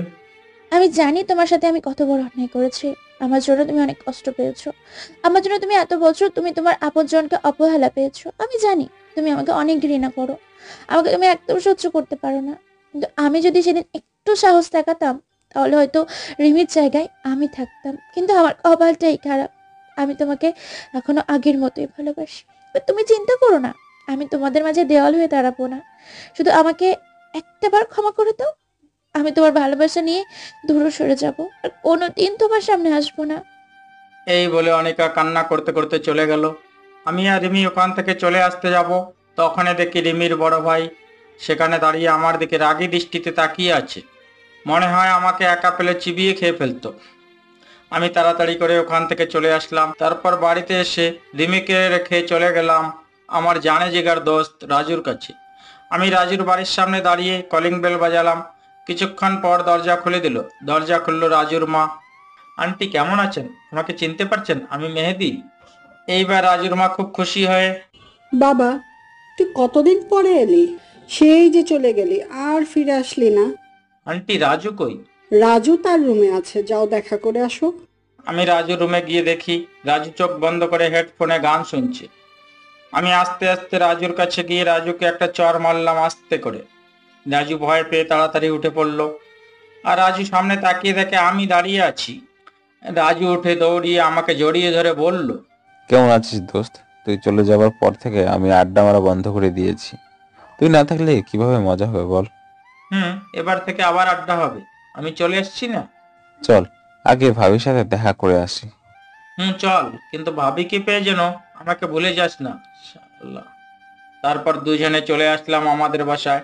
তারপর রুমে ঢুকে দেখি রিমি কাপড় গুছিয়ে আলমারিতে রাখছে। আমি পিছন থেকে গিয়ে রিমিকে জড়িয়ে ধরলাম। রিমি ভয় পেয়ে বলল, এইভাবে কেউ জড়িয়ে ধরে? আমি তো ভয় পেয়ে গেছি। তারপর আমি রাজুর সাথে রিমির পরিচয় করে দিলাম। এভাবে আমাদের সুখের সংসার চলতে থাকলো। তবে এখন আর অনিকাকে দেখা যায় না, আর ডিস্টার্বও করে না। কিন্তু আমার মনে হয় কেউ আমার পিছু নিচ্ছে।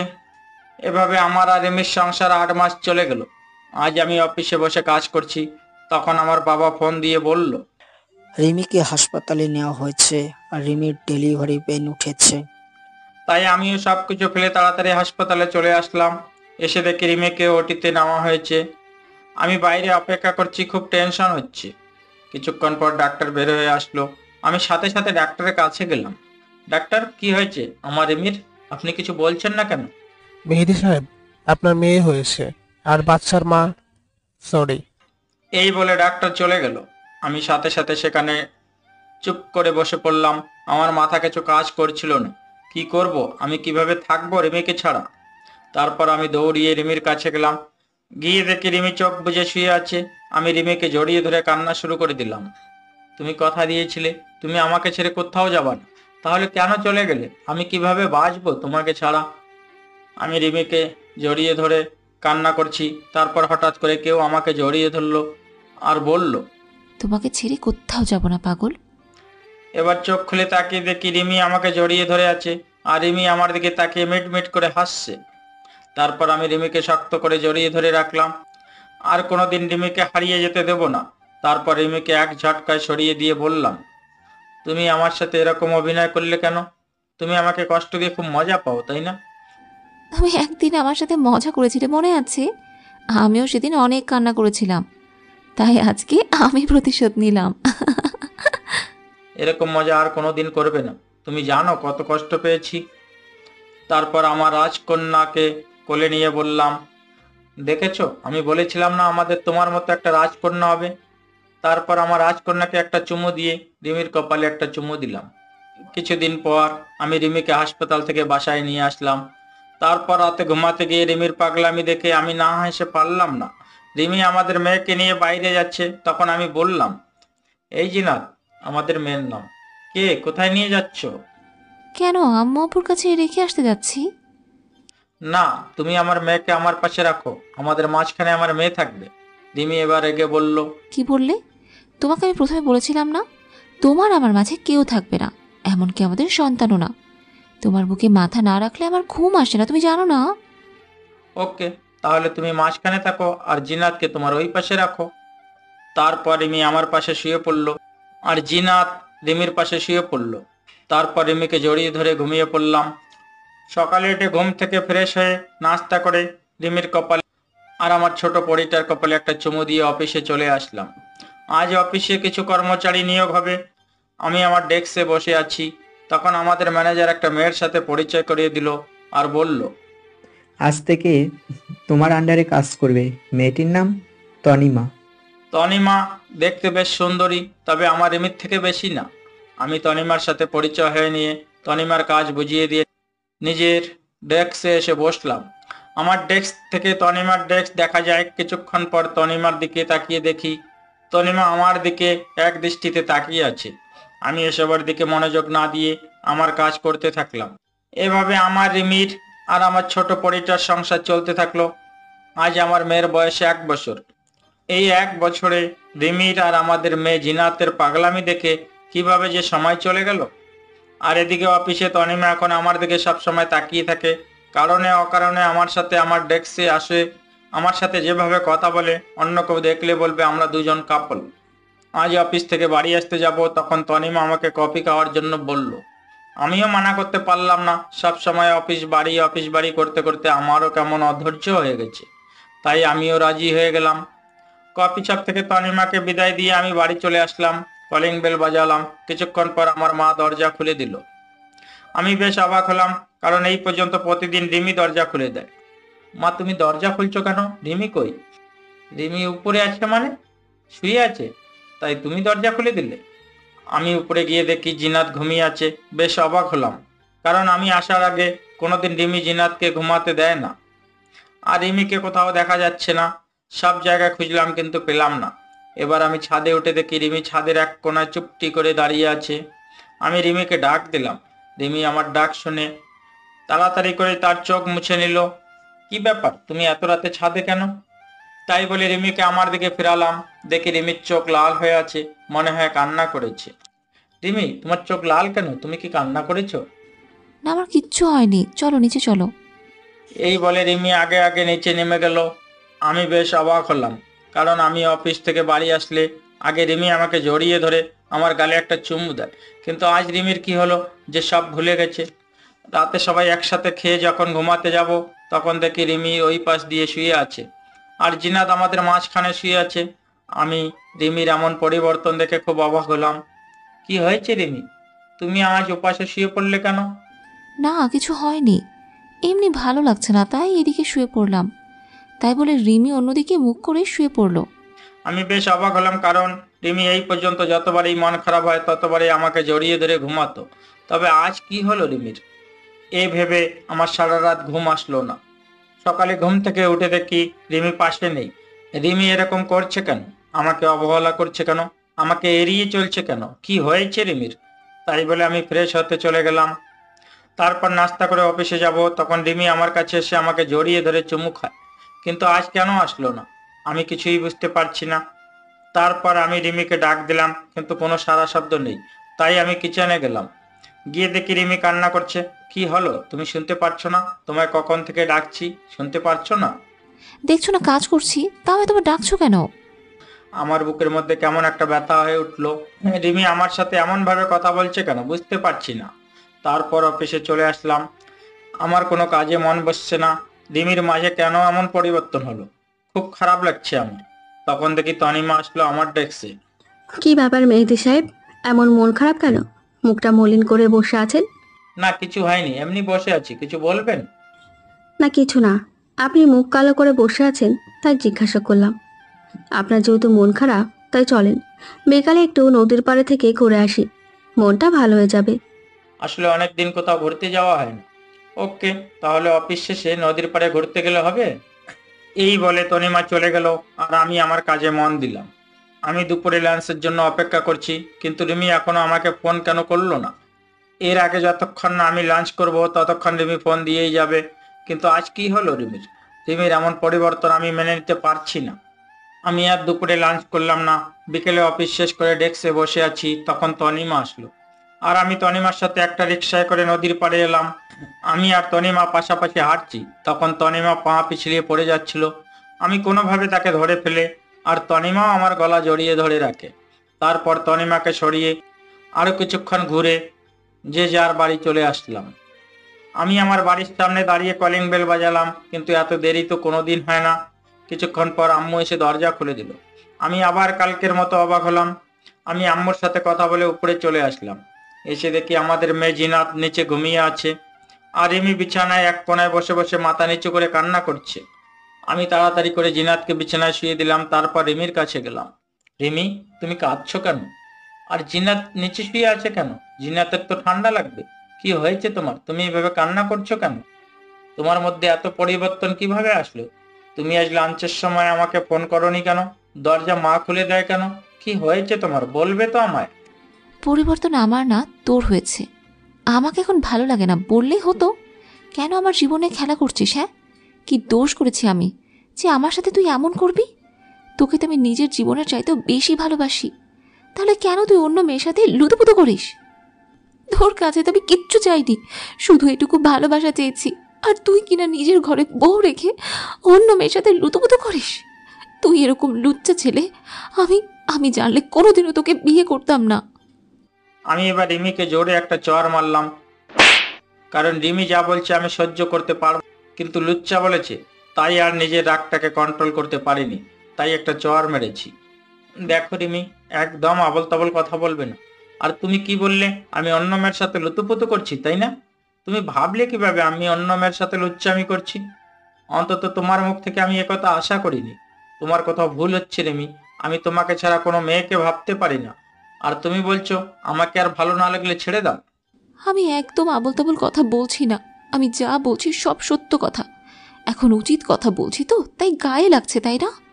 যদি আমাকে আর ভালো না লাগে তাহলে আমাকে ডিভোর্স দিয়ে সেই মেয়েকেই বিয়ে করে নাও, তাহলে তোমাদের মাঝে আমি আর বাধা হয়ে দাঁড়াবো না। আমি আমার মেয়েকে নিয়ে চলে যাব তোমাদের জীবন থেকে, আর কেউ বাধা দেবে না। তাই বলে রিমি বিছানায় অন্যদিকে মুখ করে শুয়ে পড়লো। আর আমি রিমির কথা শুনে যেন আমার মাথায় আকাশ ভেঙে পড়লো। আমার মাথা কোনো কাজ করছে না, চোখ দিয়ে অনবরত পানি বের হয়ে যাচ্ছে। তারপর আমি ছাদে চলে আসলাম। আজ আমার কষ্টটা সবচেয়ে বেশি। মনে হচ্ছে পৃথিবীর সব কষ্ট আমার মধ্যে বিরাজ করেছে। খুব কষ্ট হচ্ছে রিমির কথা শুনে। রিমি আমাকে সন্দেহ করলো, রিমি আমাকে লুচ্চা ছেলে বলল। আমি কোনোদিন স্বপ্নেও ভাবতে পারিনি যে রিমি আমাকে এমন বলবে। তারপর আমি নিচে গিয়ে দোকান থেকে এক প্যাকেট সিগারেট কিনে নিয়ে আসলাম। আজ অনেকদিন পর সিগারেট খাচ্ছি। যদি মনের কষ্টগুলো এভাবে ধোঁয়ার সাথে বের করতে পারতাম, তাহলে পৃথিবীতে আর কারো কষ্ট হতো না। রিমিকে আমি অনেক ভালোবাসি। রিমি আমাকে সন্দেহ করলো। আমার ভাবতেই কষ্ট হচ্ছে যে রিমি আমার সাথে এমন ব্যবহার করলো। তারপর সব সিগারেট শেষ করে রাত 2টার দিকে রুমে আসলাম। দেখি আমার পরিটা ঘুমিয়ে আছে। আমি আস্তে আস্তে করে জিনাতের কপালে একটা চুমু খেলাম, আর রিমির কপালে চুমু খেয়ে আমি নিজের জায়গায় শুয়ে পড়লাম। সকালে ঘুম থেকে উঠে দেখি সকাল 10টা বাজে, আর রিমি জিনাত কেউ নেই পাশে। আজ রিমি আমাকে ডাকলো না অফিস যাওয়ার জন্য। কিছুক্ষণ বিছানায় বসে রিমির কথা ভাবছিলাম। তারপর ফ্রেশ হয়ে নিচে গিয়ে দেখি জিনাত তার দাদির সাথে খেলা করছে, আর রিমি রান্নাঘরে রান্না করছে। আমি নিচে আসতেই মা বলল, মেহেদি, আজ অফিস যাসনি বাবা? না মা, আজ শরীরটা ভালো লাগছে না, তাই আজ যাইনি। তারপর কিচেনে চলে গেলাম। গিয়ে দেখি রিমি দাঁড়িয়ে আছে। আমি পিছন থেকে রিমিকে জড়িয়ে ধরলাম, কিন্তু রিমি আমাকে এক ঝটকায় সরিয়ে দিল। তারপর রিমি আমাকে 1 কাপ চা দিয়ে কিচেন থেকে বেরিয়ে পড়লো। রিমির এমন আচরণে অনেক কষ্ট পেলাম, আর বুকের মধ্যে চিনচিন ব্যথা অনুভব করলাম। আমি চা না খেয়ে রুমে চলে আসলাম। রুমে এসে দেখি রিমি বিছানা গোছাচ্ছে। রিমি, সরি কালকে তোমার গায়ে হাত ওঠানোর জন্য, আসলে কাল মাথাটা। রিমি আমাকে কিছু বলতে না দিয়ে মুখে এক রাশ বিরক্তি ভাব নিয়ে এসে রুম থেকে হনন করে চলে গেল। রিমি সকাল থেকে আমার সাথে একবারও কথা বলেনি, তাই আমিও রাগ করে বাইরে চলে আসলাম। সারাদিন বাইরে কাটিয়ে দিয়ে রাত 11টার সময় বাড়ি আসলাম, কিন্তু রিমি আমাকে একবারও ফোন করলো না। কোথায় আছি, কিছু খেয়েছি কি না, মনে হচ্ছে সবকিছু ছেড়ে আমি কোথাও চলে যাই যেখানে কোনো প্যারা নেই। রাতে বাড়ি এসে দেখি রিমি আর আমার ছোট পরিটা শুয়ে আছে। রিমি আমাকে দেখে অন্যদিকে শুয়ে পড়লো, আর আমি জিনাতকে একটু কোলে নিয়ে চুমু খেয়ে জিনাতকে শুয়ে দিলাম। রিমি, আমার ক্ষুধা লাগছে, আমার খাবার কই? রিমি কোনো কথা বলছে না, চুপচাপ শুয়ে আছে। তাই আমি আর কিছু না বলে শুয়ে পড়লাম। শুয়ে শুয়ে ভাবছি, কি দোষ করেছি যে রিমি আমাকে এত বড় সাজা দিচ্ছে? রিমির অবহেলা আমার সহ্য হচ্ছে না। আপনজনের অবহেলাগুলো অনেক কষ্টদায়ক হয়, যা সহ্য করার মতো মন আমাদের দেয়নি। সকালে উঠে ফ্রেশ হয়ে নাস্তা না করে অফিসে চলে আসলাম। অফিসের কাজে কোনো রকম মন বসছে না, তাই আনমনে বসে রয়েছি। অফিস শেষে রিক্সার জন্য বাইরে দাঁড়িয়ে আছি, তখন তনিমা রিক্সা নিয়ে আসলো। এসে বলল, মেহেদি সাহেব, আমার সাথে এক জায়গায় একটু যেতে পারবেন? খুবই দরকারি কাজ, প্লিজ চলেন। আপনি গেলে খুবই ভালো হয়। আমি যাব না, আমাকে জোর করে নিয়ে গেল। হঠাৎ করে রিক্সা থেমে গেল। আমি তাকিয়ে দেখি একটা হোটেলের নিচে দাঁড়িয়ে আছি। তারপর তনিমা আমার হাত ধরে টানতে টানতে নিয়ে গেল আর বলল, আমার এক কাজিনের সাথে দেখা করতে এসেছি, কিন্তু দেখা হয়নি, তাই আমরা আবার বেরিয়ে আসলাম। তারপর তনিমা আমাকে জোর করে ডিনার করালো। আমি আর কিছু বললাম না। তারপর ডিনার করে বাড়ি এসে কলিং বেল বাজালাম আর দেখলাম বাবা দরজা খুললো। বাবা, কেমন আছো তুমি? আর কখন আসলে তুমি? বাবা চাকরির কারণে বাইরে থাকে। বাবা কোনো কথা না বলে আমার গালে সজোরে 2টা চড় মারলো। তুই এরকম আমি কোনোদিন ভাবতেই পারিনি। তোকে ছেলে হিসেবে পরিচয় দিতে আমার ঘৃণা হচ্ছে। তারপর বাবা চলে গেল। আমি মায়ের কাছে গেলাম, কিন্তু মা কোনো কথা না বলে আমার সামনে থেকে চলে গেল। আমি কিছুই বুঝতে পারছি না। তারপর আমি রুমে গিয়ে দেখি রিমি তার সব জামা কাপড় ব্যাগে গোছাচ্ছে, সাথে জিনাতের কাপড়গুলো। কি হলো রিমি, তুমি ব্যাগ গোছাচ্ছ কেন? কোথায় যাবে তুমি? আর কি হয়েছে, তুমি কান্না করছো কেন? কি হয়েছে শুনতে চাও? তুমি সব কিছু জেনেও কেন নাটক করছো? হ্যাঁ, তুমি আমার সাথে নাটক করেছো, তুমি আমাকে ধোকা দিয়েছো।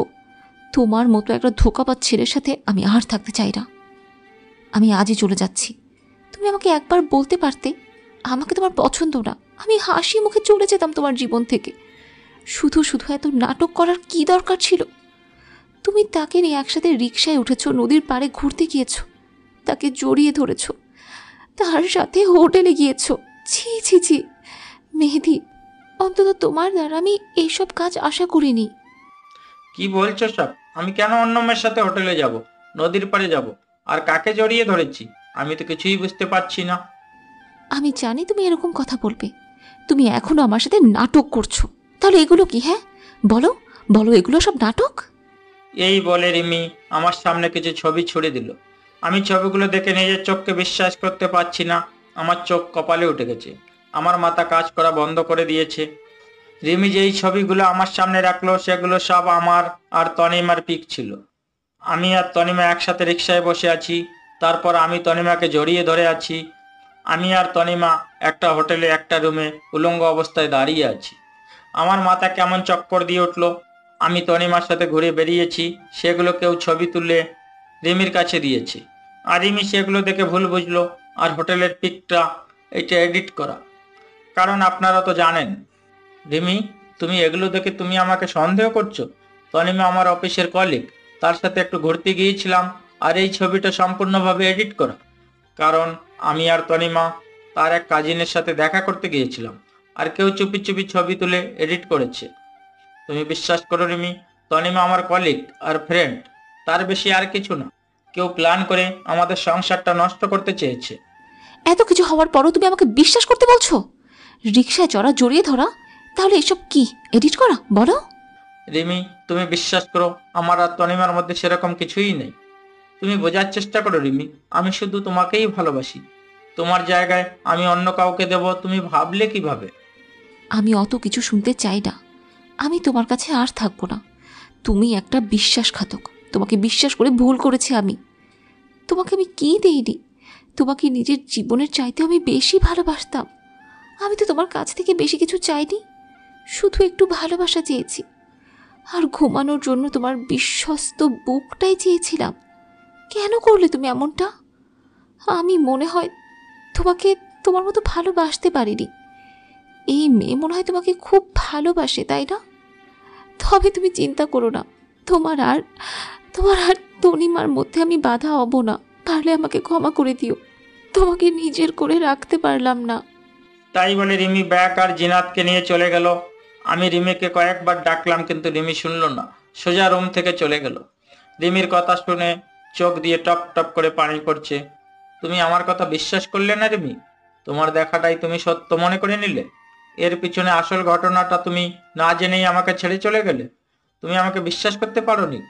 তোমার মেহেদি শুধু তোমাকেই ভালোবাসে, আর কাউকে না। হঠাৎ দেখি রিমি আবার রুমে আসলো। আমি রিমিকে দেখে মনে একটু শান্তি পেলাম। হয়তো রিমি তার ভুল বুঝতে পেরেছে। আমি চোখ মুছে রিমির দিকে তাকালাম। রিমি দৌড়িয়ে এসে আমাকে শক্ত করে জড়িয়ে ধরলো। আমিও রিমিকে জড়িয়ে ধরলাম। আমি জানতাম তুমি ফিরে আসবে, কারণ তোমাকে ছাড়া আমি থাকতে পারবো না, আর তুমিও পারবে না আমাকে ছাড়া। হঠাৎ রিমি আমাকে একটা ঝটকায় দূরে সরিয়ে দিল, আর কাছে এসে আমার কপালে একটা চুমু দিয়ে আবার চলে গেল। আমি এক জায়গায় নীরব হয়ে দাঁড়িয়ে আছি। আমার হাঁটার কোনো শক্তি নেই। আমি বিছানার উপর বসে পড়লাম, আর কান্না যেন থামছে না। অনবরত চোখ দিয়ে পানি বের হয়েই যাচ্ছে। তারপর রুমে মা আসলো। তোর জন্য আমার মেয়েটা আজ বাড়ি থেকে চলে গেল। তোকে নিজের ছেলে ভাবতেও লজ্জা হচ্ছে। তুই কেমন করে পারলি এমন একটা কাজ করতে? রিমি তোকে কত ভালোবাসে, আর তুই বাইরের একটা মেয়ের সাথে! ছি ছি ছি ছি। মায়ের পা জড়িয়ে ধরে, মা তুমি বিশ্বাস করো, ওই মেয়ের সাথে আমার কোনো সম্পর্ক নেই। তোমরা আমাকে ভুল বুঝছো। আমি শুধু রিমিকেই ভালোবাসি। রিমিকে ছাড়া আমি থাকতে পারবো না মা। আমার জন্য রিমি আমাকে ভুল বুঝলো। আমাকে ক্ষমা করে দাও মা। তোকে বিশ্বাস করতে আমার ভয় হচ্ছে। তুই যেদিন আমার মেয়েটাকে ফেরত নিয়ে আসবি, সেদিন আমি তোকে ক্ষমা করব, তার আগে না। এই বলে মা রুম থেকে চলে গেল, আর আমি বসে বসে অঝোর ধারায় কান্না করছি। মা তুমিও আমাকে ভুল বুঝলে। আমি এই আপনজনের অবহেলা সইতে পারছি না। তারপর না খেয়ে ছাদে চলে আসলাম। আজ জ্যোৎস্না রাত কত সুন্দরভাবে আলো ছড়িয়ে দিয়েছে। শুধু আমার মনের ভেতর অন্ধকার হয়ে আছে, আর সেখানে ঘুরে বেড়াচ্ছে কারো ভুল বুঝে ছেড়ে যাওয়ার কষ্ট, আর কারো অবহেলা। সারা রাত চাঁদের দিকে তাকিয়ে রাতটুকু পার করে দিলাম, আর অনবরত চোখ দিয়ে পানি পড়ছে। খুব কষ্ট হচ্ছে। আমার মনে হচ্ছে এই জীবনটা যদি এখনই থেমে যেত, তাহলে আমাকে আর কষ্ট পেতে হতো না। এভাবে রিমির কথা ভাবতে ভাবতে সকাল হয়ে গেছে। এখনো ছাদে বসে আছি। আজ আর অফিসে যাব না। কি হবে অফিসে গিয়ে? যার সুখের জন্য চাকরি করতাম, সেই যদি আজ না থাকে, তাহলে কি হবে অফিসে গিয়ে? সারাদিন রুমে বসে কাটিয়ে দিলাম। কাল সকাল থেকে কিছু খাওয়া হয়নি, তাই বিকালের সময় একটু নিচে গিয়ে দেখি মা বসে আছে। মা কিছু খেতে দাও, খুব খিদা পেয়েছে। রান্না হয়নি। আগে তুই আমার মেয়েটাকে নিয়ে আসবি, তারপরে তুই এই বাড়ির খাবার পাবি, তার আগে না। আমি আমার রুমে চলে আসলাম। খুব কষ্ট হচ্ছে মার কথা শুনে। অনেক শূন্য শূন্য লাগছে রিমিকে ছাড়া। রিমিকে ছাড়া আমার জীবন শূন্য। রিমিকে আমার কাছে ফিরিয়ে নিয়ে আসতেই হবে। আমি তখনই শার্ট প্যান্ট চেঞ্জ করে বাইরে বেরিয়ে আসলাম। উদ্দেশ্য রিমিদের বাড়ি। আগে কিছু খেয়ে নিতে হবে, তাই একটা রেস্টুরেন্টে গিয়ে কিছু খাবার খেয়ে চলে আসলাম বাস স্ট্যান্ডে। একটা টিকিট কাটলাম ঝিনাইদহ টু চাঁদপুর। কিছুক্ষণ পর বাস চলে আসলো। আমি বাসে উঠে বসে পড়লাম। বাস চলতে থাকলো, আর আমি রিমির কথা ভাবতে ভাবতে কখন যে ঘুমিয়ে পড়েছি নিজেই জানি না। হঠাৎ বাসের হেল্পারের কথায় ঘুম ভেঙে গেল। চাঁদপুর চলে এসেছি, আমার সেই পরিচিত শহর, যেখানে রিমির ভালোবাসা পেয়েছিলাম। আমি হাঁটতে হাঁটতে রিমিদের বাসার সামনে চলে এসেছি। রিমিদের বাসায় কলিং বেল বাজালাম। কিছুক্ষণ পর রিমির মা দরজা খুলে দিল। বাবা মেহেদি, তুমি এখন এই সকালবেলা? তারপর আমি সালাম দিয়ে ভালো মন্দ জিজ্ঞাসা করলাম। রিমির মার সাথে কিছু কথা বলে আমি রিমি রুমে গিয়ে দেখি রিমি হাঁটু ভাঁজ করে মাথা নিচু করে বসে আছে। আমি রিমিকে ডাক দিলাম। রিমি মাথা তুলল। আমি রিমিকে দেখে ইতিমধ্যে ভয় পেয়ে গেছি। রিমির চোখ লাল হয়ে আছে, আর চোখ দুটো ফুলে আছে, আর আমার ছোট রাজকন্যা বিছানায় ঘুমিয়ে আছে। তুমি এখানে কি করতে এসেছো? তোমার মতো একটা বিশ্বাসঘাতকের সাথে আমার কোনো সম্পর্ক নেই। কেন এসেছো তুমি এখানে? তোমাকে নিয়ে যেতে এসেছি রিমি। তুমি প্লিজ চলো আমার সাথে। তোমাকে ছাড়া আমার জীবনটা একদম শূন্য শূন্য লাগছে। কাল সারা রাত ঘুমাইনি, তুমি পাশে ছিলে না তাই। কাল সারাদিন কোনো খাবার খাইনি, শুধু তুমি পাশে নেই। প্লিজ চলো আমার সাথে। তোমাকে ছাড়া জীবনটা কেমন যেন অসম্পূর্ণ লাগছে। আজ সারাদিন তোমার কথা ভেবেছি, তুমি কখন ফিরে আসবে আমার কাছে। প্লিজ তুমি চলো আমার সাথে। আমি তোমার কোনো কথা শুনতে চাই না। তোমার কোনো কথা আমি বিশ্বাস করি না। কেন? তোমার তো খুশি হওয়ার কথা। তোমার আর ওই মেয়েটার মধ্যে কোনো রিমি নামের কেউ বাধা নেই। আর তুমি কেন এসেছো এখানে? তুমি এক্ষুনি চলে যাবে এই বাড়ি থেকে। আমি রিমির হাত ধরে বললাম, প্লিজ রিমি, তুমি একবার চলো আমার সাথে। আমাকে তুমি একবার বিশ্বাস করো। তোমাকে ছাড়া আমি থাকতে পারবো না। তোকে কতবার বলবো, তোর মতো একটা বিশ্বাসঘাতকের সাথে আমার কোনো সম্পর্ক নেই। তুই স্বামী নামে কলঙ্ক। তোর স্বামী হবার কোনো যোগ্যতাই নেই। তুই আর কোনো দিনও আমার সামনে আসবি না। আর যদি কোনোদিনও তোর ওই নোংরা চেহারা আমাকে দেখাবি না। যদি আবার আমার সামনে আসিস তাহলে আমার আর আমার মেয়ের মরা মুখ দেখবি। আমার বিশ্বাস হচ্ছে না রিমি আমাকে চড় মারলো। আমার চোখ দিয়ে অঝোর ধারায় পানি বের হচ্ছে। আমি একভাবে এক জায়গায় দাঁড়িয়ে আছি, কোনো কথা বের হচ্ছে না। খুব কষ্ট হচ্ছে রিমি তার সামনে আসতে মানা করেছে বলে। ঠিক আছে, আর কোনোদিন তোমার সামনে আসবো না, আমার এই নোংরা চেহারা তোমাকে দেখাবো না। তবে হ্যাঁ, তুমি যা দেখেছো শুনেছো সবটাই ভুল ছিল, সবটাই মিথ্যা ছিল। তোমাকে আমি এখনো ভালোবাসি, আর এর পরেও একইভাবে ভালোবাসবো। তুমি যখন তোমার ভুল বুঝতে পারবে তখন আমার কাছে ফিরে আসতে পারো। যদি বেঁচে থাকি তাহলে অবশ্যই তোমাকে কাছে টেনে নেব, অপমান করে ফিরিয়ে দেব না। তাই বলে আমি আমার ছোট্ট পরিটার দিকে এগিয়ে গেলাম একটু কপালে চুমু দেবো বলে। তখন রিমি বলল, তোর ওই নোংরা শরীরে আমার মেয়েকে টাচ করবি না। যদি করিস তাহলে আমি আমার মেয়েকে নিজের হাতে খুন করব। আমি রিমির কথা শুনে সাথে সাথে দাঁড়িয়ে পড়লাম আর আমার মেয়েটাকে দেখে রুম থেকে বেরিয়ে পড়লাম। রিমির কথা শুনে প্রচন্ড কষ্ট হচ্ছে, মনে হচ্ছে কোনো বড় পাথর আমার বুকের উপরে রেখে দিয়েছে। রিমিদের বাড়ি থেকে বেরিয়ে আনমনে রাস্তা দিয়ে হাঁটছি আর চোখ দিয়ে টপ টপ করে পানি পড়ছে। আমি আবার বাস স্ট্যান্ডে চলে আসলাম আর একটা টিকিট কেটে ঝিনাইদহের উদ্দেশ্যে চলে আসলাম। বাড়ি যেতে খুব কষ্ট হচ্ছে, কারণ রিমির সব স্মৃতি রয়েছে বাড়িতে। আর মাকে কি জবাব দেব যে তার বৌমাকে ফিরিয়ে নিয়ে আসতে পারিনি। বাড়ি এসে কলিং বেল বাজালাম, কিছুক্ষণ পর মা এসে দরজা খুলে দিল। মা আমার পিছনে তাকিয়ে দেখলো রিমি নেই, তাই মা কোনো কথা না বলে রাগ করে চলে গেল। আমিও আর কিছু বললাম না, নিজের রুমে গিয়ে সারাদিন বসে থাকলাম, কিন্তু মা একটা বারও খোঁজ নিতে এলো না। আমিও আর কষ্ট সহ্য করতে পারছি না, রিমির স্মৃতিগুলো আমাকে সবসময় কাঁদিয়ে দিচ্ছে। তাই আমি ডিসিশন নিলাম, আমি আর এদেশে থাকবো না। যেখানে রিমি আমাকে ভুল বুঝে চলে গেল, আর বাড়িতে যতদিন রিমিকে ফিরিয়ে না আনবো ততদিন মা আমার সাথে কথা বলবে না। তাই সবাইকে রেখে বিদেশে চলে যাব, তাহলে আমার এই নোংরা চেহারা রিমিকে আর দেখতে হবে না, আর মা আমার সাথে কথাও বলবে না। সেই কষ্টটা ভুলে থাকার জন্য আমাকে বিদেশে চলে যেতেই হবে। আমি পরের দিন বিদেশে যাওয়ার সব কাগজপত্র জমা দিলাম, 2-1 দিন পর পাসপোর্ট চলে আসবে। আজ চলে যাচ্ছি সব মায়া ত্যাগ করে, আর হয়তো রিমির সাথে দেখা হবে না, আর আমার মেয়েটা আমার বদলে অন্য কারো পরিচয় হবে। আমি মার কাছ থেকে বিদায় নিয়ে চলে আসলাম। চলে আসার সময় মা কিছু বলল না, অন্যদিকে মুখ করে বসে আছে। আমি আর কিছু না বলে চলে আসলাম। এখন এয়ারপোর্টে বসে আছি, হঠাৎ দেখি তনিমা বসে আছে একটা চেয়ারে। আমি সাথে সাথে তনিমার কাছে চলে আসলাম। তনিমা আমাকে দেখে অনেক অবাক হলো। তনিমা, তুমি আমার সাথে এমন কেন করলে? কি পেলে আমার আর রিমির সুখের সংসারটা ভেঙে দিয়ে? তোমার কারণে রিমি আমাকে ছেড়ে চলে গেছে, আমার মা আমার সাথে কথা বলা বন্ধ করে দিয়েছে। মেহেদি, তুমি আমাকে প্লিজ ক্ষমা করে দাও। আমি জানতাম না রাকিব আমাকে দিয়ে এমন কাজ করাচ্ছে। আমি সত্যিই জানতাম না রাকিবের এমন প্ল্যান রয়েছে। তাহলে এই সব রাকিবের কাজ? আমি এক্ষুনি গিয়ে রিমির ভুল ধারণা সব মুছে দেব, আর সাথে তুমিও যাবে। হঠাৎ করে রিমির বলা কথাগুলো সব মনে পড়ে গেল। রিমি বলেছিল আমি যদি তার সামনে যাই তাহলে তার মরা মুখ দেখতে হবে। আমি চাই না আমার জন্য রিমি আর আমার মেয়ের কোনো ক্ষতি হোক। কি হলো, দাঁড়িয়ে গেলে কেন? চলো। তারপর আমি রিমির সাথে ঘটে যাওয়া সব কথা তনিমাকে বললাম, আর ওখান থেকে চলে আসলাম। ফ্লাইট এখনই টেক আপ করবে। কিন্তু আমি রিমির ভুল ভাঙাবো, তোমার কাছে রিমিকে ফিরিয়ে আনবো। তখন অনেক দেরি হয়ে যাবে, আর আমি মনে হয় কখনো এদেশে নাও আসতে পারি। এই বলে আমি চলে আসলাম আর বিমানে উঠে পড়লাম।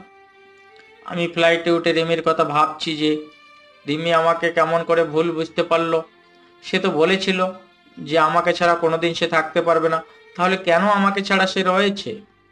রিমি আমাকে কোনোদিন রাগীভাবে কথা বলেনি, কিন্তু সে আমাকে চড় পর্যন্ত মারল। খুব কষ্ট হয় রিমির অবহেলা মনে পড়লে। আমার ছোট পরিটা আমাকে আর চিনতে পারবে না, হয়তো অন্য কারো পরিচয়ে বড় হবে। রিমি হয়তো আমাকে ছেড়ে অন্য কাউকে বিয়ে করে তার সাথে সুখের সংসার করবে। আমি রিমির কথা ভাবতে ভাবতে ফ্লাইট ল্যান্ড হয়ে গেছে। আমি এখন সিঙ্গাপুরে আসছি, কেউ জানে না আমি কোন দেশে এসেছি। হয়তো কেউ আমার কথা মনে রাখবে না, সবার অবহেলার কারণ আমাকে সবাই ভুলে যাবে। আমি সিঙ্গাপুরে একটা জব করছি। এখন রিমির কথা খুব বেশি মনে পড়ে, আর রাতের বেলা রিমির কথা ভেবে রাতের ঘুম হয় না। রিমি সবসময় আমার বুকে মাথা রেখে ঘুমায়, আর এখন ঘুমাতে গেলে রিমির কথা মনে হয়। এভাবে সিঙ্গাপুরে আমার 5টি বছর কেটে গেল। এই 5 বছরে এমন কোনো দিন নেই যে রিমির জন্য আমার চোখের পানি পড়েনি। এখনো রিমিকে আমি ভুলতে পারিনি, আর আমার ছোট পরিটা মনে হয় এখন অনেক বড় হয়ে গেছে। এখন হয়তো আমাকে আর চিনবে না বা আমার কোনো অস্তিত্ব নেই। আমি এই কয়টা বছরে দেশের কারো সাথে যোগাযোগ করিনি, এমনকি আমার মা বাবার সাথেও না। এই কয়েকদিনে মা বাবার কথা খুব বেশি মনে পড়েছে, আর মা বাবাকে এক নজর দেখতে ইচ্ছা করছে। তাই আমি সিদ্ধান্ত নিলাম যে আমি 2 মাসের ছুটিতে দেশে যাব। আমি আজ দেশে ফিরছি, অন্যরকম একটা ফিলিংস কাজ করছে। দেশে গিয়ে সবাই আমাকে চিনতে পারবে তো? এই মাত্র ফ্লাইট টেক আপ করলো, আমি 5 বছর পর দেশের মাটিতে পা রাখলাম। আমি একটা বাসে করে আমার নিজের শহর ঝিনাইদহে চলে আসলাম। সবকিছু কেমন পাল্টে গেছে এই 5 বছরে। তারপর আমার বাসার সামনে চলে আসলাম, কলিং বেল চাপলাম। কিছুক্ষণ পর একটা ছোট্ট মেয়ে এসে দরজা খুলে দিল। আমি একভাবে মেয়েটির দিকে তাকিয়ে আছি। মেয়েটির চোখগুলো একদম আমার ছোট পরীটার মতো লাগছে, আর মেয়েটি আমার দিকে কেমন অবাক দৃষ্টিতে তাকিয়ে আছে। মামুনি, কে তুমি? আর এই বাড়িতে কি করছো? আমার নাম জিনাত, আর এটা আমার দাদুর বাড়ি। তুমি আমার আব্বু, তাই না? তোমাকে আমি ছবিতে দেখেছি। তোমার ছবি আমার মা বুকে নিয়ে প্রতি রাতে কান্না করে। আম্মুর কান্না দেখে আমারও খুব কান্না আসে। আমি মেয়েটির মুখে জিনাত নাম শুনে আমার বুকটা কেমন চিনচিন ব্যথা হয়ে উঠল। আমার মনটা খুশিতে ভরে গেল। আমার মেয়েকে আমি ফিরে পেয়েছি। আমি জিনাতকে বুকে জড়িয়ে নিয়ে অঝোর ধারায় কান্না করে দিলাম। আব্বু, তুমি আমাকে রেখে আর কোনোদিন যাবে না তো? তোমার সাথে খুব কথা বলতে ইচ্ছে করে, তোমার সাথে ঘুরতে ইচ্ছে করে। তুমি আমাকে রেখে আর কোনো জায়গায় যাবে না? আমি সামনে তাকিয়ে দেখি আমার মা দাঁড়িয়ে আছে। আমি জিনাতকে ছাড়িয়ে আম্মুর কাছে গেলাম, আর আম্মুকে জড়িয়ে ধরে হাউ মাউ করে কান্না শুরু করে দিলাম। কোথায় ছিলি বাবা তুই? আমাদের উপর রাগ করে চলে গেলি, আর আজ ফিরে আসলি। তোর কি মাটার কথা মনে পড়ে না? মনে পড়ে মা, সব সময় তোমাদের কথা মনে পড়ে, কিন্তু কি করব বলো মা, আসার সময় হয়নি। মা, এটা আমার সেই ছোট্ট পরীটা। তোর মেয়ে আর আমার দাদু ভাই। মা, রিমি কেমন আছে? আর রিমি কোথায় মা? তুই চলে যাবার পরের দিন রিমি এখানে আসে। তোকে না পেয়ে মেয়েটা খুব কান্না করেছে। রিমি উপরে রুমে আছে? যা, নিজের রুমে যা, ফ্রেশ হয়ে নিয়ে খাবার খেতে আয়। আমি জিনাতের কপালে একটা চুমু খেয়ে আমি সেই পুরানো রুমে চলে আসলাম, যেখানে আমার আর রিমির সুখের দিনগুলো কাটিয়েছিলাম। আমি আস্তে আস্তে রুমে ঢুকে দেখি রিমি আলমারিতে কাপড় গুছিয়ে রাখছে। আমার রুমে আসার হালকা শব্দ শুনে পিছনে ঘুরলো। রিমি আমাকে দেখে কেন এক দৃষ্টিতে তাকিয়ে আছে। আমি রিমির দিকে তাকিয়ে রীতিমতো ভয় পেয়ে গেলাম। রিমি আগের থেকে অনেক শুকিয়ে গেছে, আর চোখ দুটো ভিতরে ঢুকে গেছে। খুব কষ্ট হলো রিমিকে দেখে। এবার রিমির চোখ টলমল হতে শুরু করলো।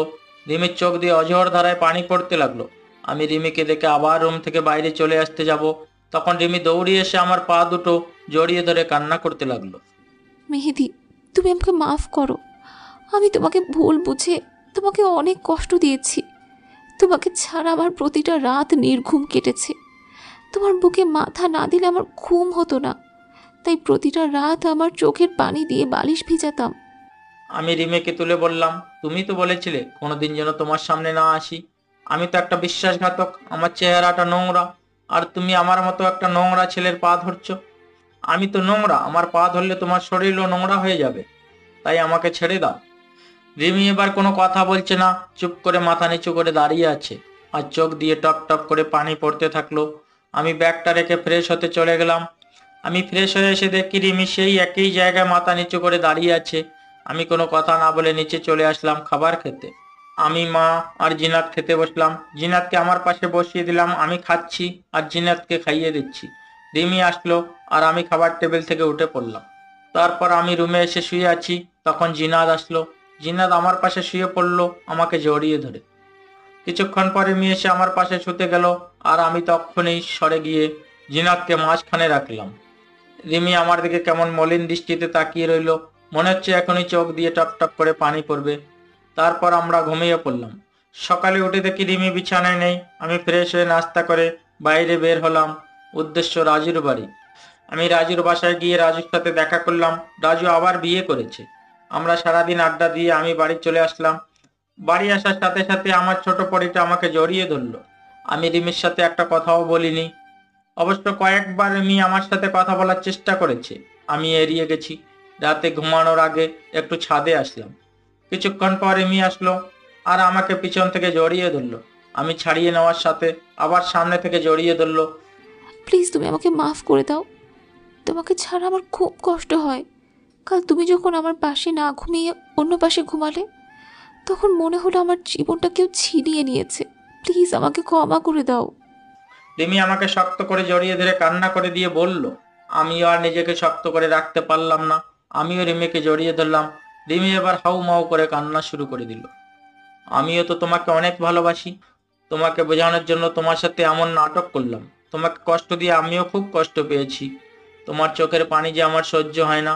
আপনজন যখন অবহেলা করে তখন কি পরিমাণ কষ্ট হয়, তাই তোমাকে বোঝানোর জন্য তোমার সাথে এমন করলাম।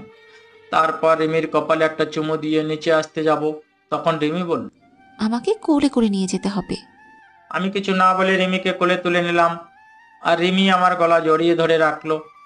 তারপর রুমে এসে বিছানায় শুয়ে পড়লাম। তখন জিনাত এসে বলল, আপু, তুমি শুয়ে পড়লে? তোমার সাথে আর কথা নাই। মামুনি, তোমাকে রেখে আমি কখনো ঘুমাতে পারি? আসো মামুনি। তাই বলে জিনাত আমাকে জড়িয়ে শুয়ে পড়ল। এবার আমি রিমির দিকে তাকিয়ে দেখি রিমি রেগে চোখ লাল হয়ে আছে। রিমি এবার রেগে জিনাতকে ছাড়িয়ে রিমি আমাকে জড়িয়ে দিল। এদিকে জিনাত কান্না শুরু করে দিল, আর জিনাত তার মাকে ছাড়িয়ে আমাকে জড়িয়ে নিল। এখন মা মেয়ের মাঝখানে আমি পড়ে গেছি। আগে একটা বাচ্চা সামলাতে হয়রানি হতো, আর এখন দুইটা বাচ্চা সামলাতে আমার যে কি হবে আমি নিজেই জানি না। তারপর জিনাত আমার বুকের ডান পাশে আর রিমি আমার বুকের বাম পাশে মাথা দিয়ে শুয়ে পড়ল। আমাদের আবার সুখের সংসার ফিরে এসেছে। এখন মা মেয়ের পাগলামি দেখতে দেখতে আমার দিন কেটে যায়। যাই হোক বন্ধুরা, গল্পটা অনেক কষ্টের। সবাই শোনার পর আশা করি সকলেই একটা করে সাবস্ক্রাইব এবং লাইক অবশ্যই করবেন।